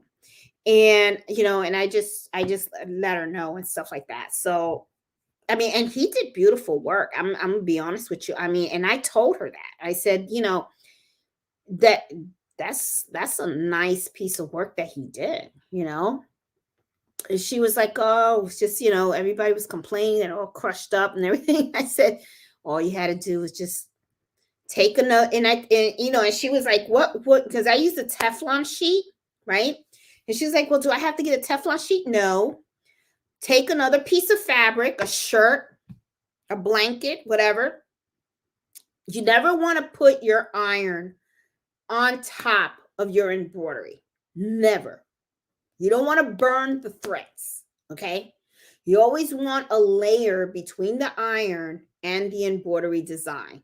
And I'm letting you guys know that too, because I don't want you guys to go and take all your embroidery and then take the iron and go, no, because then you're going to burn your stuff, okay? When you're doing it, you have your embroidery, put it down, take a shirt, another piece of fabric or something. If you don't have a Teflon sheet, take a piece of fabric, something, lay it on top of it, take the iron, put it on medium, not high, okay? And you don't just sit it there, okay? You don't just sit it there and walk away, okay? You're going to gently just move it around. That's all you do. You just move it around and then check it once in a while and you'll see that it's going to flatten out. It'll flatten out and stuff, because that's what it was. It just bothered her that it crumbled up and stuff like that. But it was, he did a beautiful job. He really did a really good job. It's just they didn't know how to care with it. Yep. See, all my orders get a care instructions card with it. Yep. I'm telling you, you should. Never thought about washing instructions. Yet, Sarah, do it, because I'm telling you, they always embroidery always looks good when it comes out, right? Like I see a lot of people do the birthday shirts and all that kind of stuff and everything, and that's a lot of embroidery on a shirt. Okay, and shirts, usually I'm going to be honest with you. To me, big embroidery on a shirt, I'm not too much of a fan on, because I think about all that stabilizer in the back, and I know it's pretty popular, especially for the children, all that kind of stuff and everything. And I do like the applique. I think the applique is pretty good too, because think about it. Applique is fabric, and all you're doing is embroidering the edges, right? So when that washes, it's not going to be that bad. But when you have embroidery like that, right, and the person doesn't know how to care for it correctly, as soon as they take it out of the dryer, it just smashes up. Okay. And especially if you're using tearaway stabilizer and you didn't use cutaway or no show mesh, it's gonna crush up. And people gonna get pissed off. They're gonna be pissed off, because that is and I see that comment all the time. It was a beautiful shirt when I got it, but once I washed it, I had to throw it away. And I'm thinking to myself, you threw it away? I'm like, you just had to gently iron it out, and dry it correctly. But they didn't know. Nobody knows, So I'm just saying, you just gotta be careful with that. Let's see. Oh, I see a lot of people are interested in that. They're interested in getting the series of the 10 needle machine, and I'll work on that. I'll definitely work on that.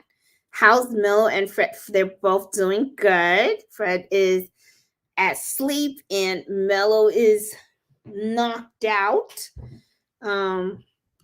Yeah. Let's see. Pearl, I love how comprehensive you are in your advice on embroidery, because I've learned a lot from that. I learned a lot that others don't go into about embroidery thing. Oh, thank you, Pearl. I appreciate that. And so I'm glad that you're learning and stuff, because that's really, what I really like about the channel is I really do like giving the advice. I like sharing my experience, good and bad.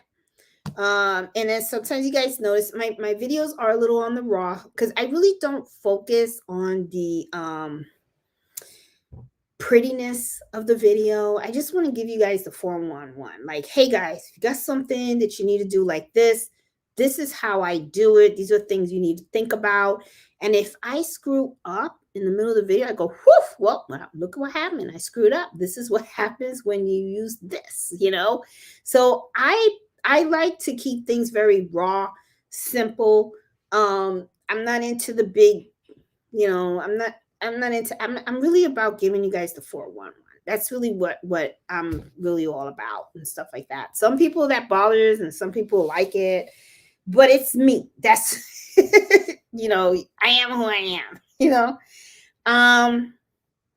What, I only had 13 thumbs up? Get out of here. Oh, I hope you guys like the video, because you guys know that does help the channel when I get the thumbs up and stuff like that. It does help and everything. That sucks. Only got 13 people. Oh well. It is what it is. Oh, here you go. I'm going to give myself a thumbs up. I got 56 now. That's okay. Let's see. Let's see. See, Karen, what are you sharing here? I bought something from Facebook Marketplace. And in the conversation, I mentioned I do embroidery. She asked if I could do a name on handkerchiefs. I said, yes, ma'am. Now I need to do research on them. I did a video, Karen, on embroidering on handkerchiefs. I did the handkerchiefs for my dad's funeral and stuff, and I embroidered his name and his dates. I also did it for my cousin as well. So, yeah. Oh, and my power on my MacBook is going to die. So I'm going to have to say bye, guys, because I do not have. Oh, I think, is this charging? Yeah, I think it's charging a little bit. It's gonna die. I got that thing saying low power and stuff, which I'm not surprised. I talk a lot anyway. So, hey Eleanor, how you doing? Let's see. I'm gonna go down. I'm not. Let's see. I'm not a fan. I know you're asking about the Melco top knit design. I'm not a fan of those machines. My thing is it requires an external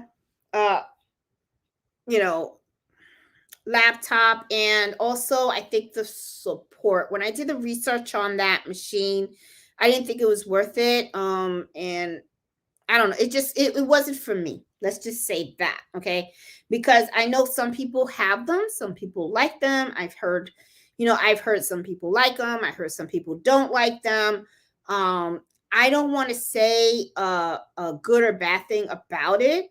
What I recommend that you do is whatever brand you choose, okay? Because that is one thing that a lot of people will tell you. I don't recommend machines to folks. I do have a video though on there about things you should look into when you are purchasing a single needle or multi-needle embroidery machine. I would recommend you look at that video that I did, because that will help you do the right research that you need to do so you can make the right decision for you, okay? Not everybody's needs are the same. Not everybody's requirements, or learning curve is the same. So the thing is, to some people, that machine might work. To others, it may not. There are a lot of different brands out there. So I would just recommend that you do your research and make sure that you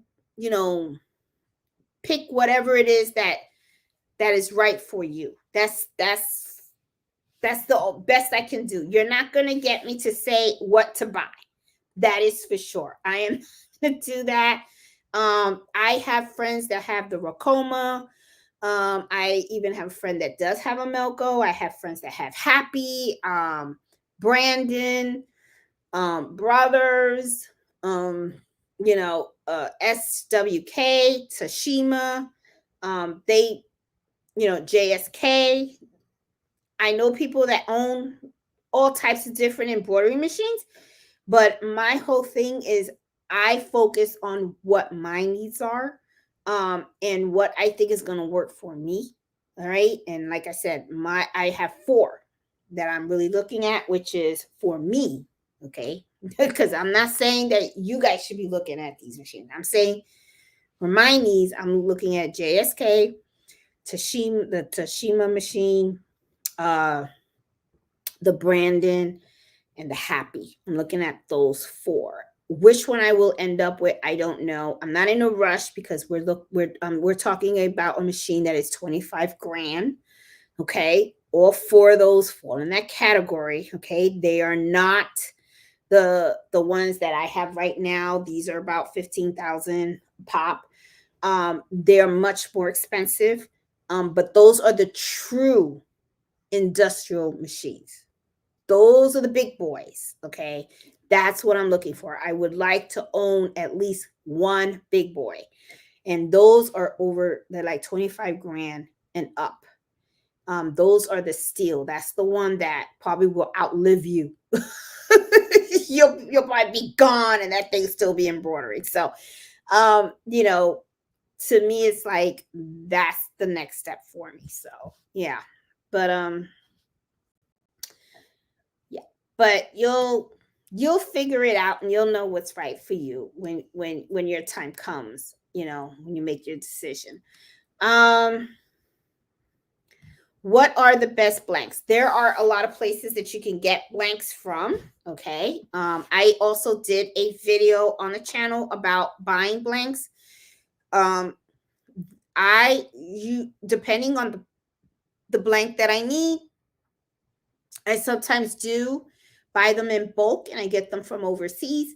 I do have a video, Top Knit Design, that you may want to look at, and I actually share some websites of where you can get blanks at a very good fair price. Okay, so that is something that you're really going to want to look at, because some of the sites that I provide there, have very good pricing. And I actually compare it with some places where they sell blanks as well. You're going to notice that some blanks, you can get them directly from some of the companies that I showed there, which was like more than 50% cheaper. So if you are in the embroidery business, that is going to be a big interest to you, because you want to save money on this end. Because you got to remember, the more money you spend on your blanks, okay, that means you're going to charge more money to your customer.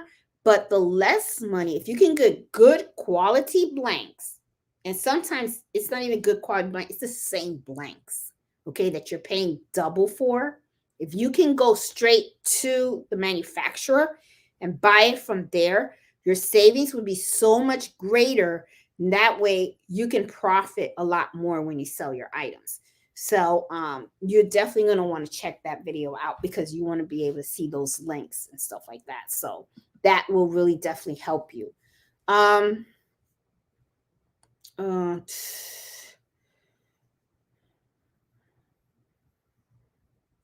See, sorry, my feelings towards that little new brother is almost useless.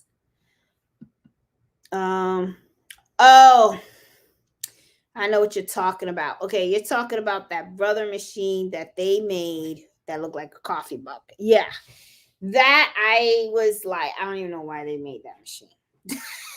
I was like, I would no. You know what I would have done for the cost of that machine? I would have spent that money on an SC2000. That I would have thought was worth it. I don't know what they were thinking when they made that machine. I thought that was a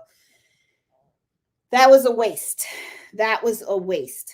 And I don't know. I mean, I wouldn't invest in that one. I would not invest in that machine at all. Let's see. All right, guys, I am going to call it the night. It is almost, well, it is 11 o'clock. It's 11 o'clock at night. I have gotten up at 3 o'clock because I start work at 6. And tomorrow I have to get up, and yeah, I got 12 cocktail napkins to do, and I'll videotape that. I also have to do the patch. I'll videotape that as well. And I got to pick up my mom from the airport tomorrow at 4:32. And I'm going to put her to work. I'm going to put her to work. So, guys, as always, I thank you so much for joining me tonight. And I appreciate everything, all the support and everything. I really hope that you found the information that I shared with you guys tonight helpful. And I really do. I'm glad that, most of you guys seem to say that you really do like the videos that I do have on the channel, that you find them helpful and everything. And I'm glad. I'm going to keep them coming. And as always, I'm going to, my Fridays religiously, I'll be spending them with you guys at 8 o'clock. Eastern Standard Time. If you guys are new to the channel, please consider subscribing. And if you guys like today's content, please give me a thumbs up. That would really, truly, truly help the channel a lot. It really does. Because it helps me with the acronym, so that way more people can be aware of this type of content that's out there and more people can learn. So yeah, and I really would like to see the channel grow, and stuff, so that way I can help more folks. So guys, have a good evening, have a great weekend, and I will see you guys next Friday. So keep happy sewing, happy embroidering, and I will talk to you guys later. Okay, so have a good night. Bye.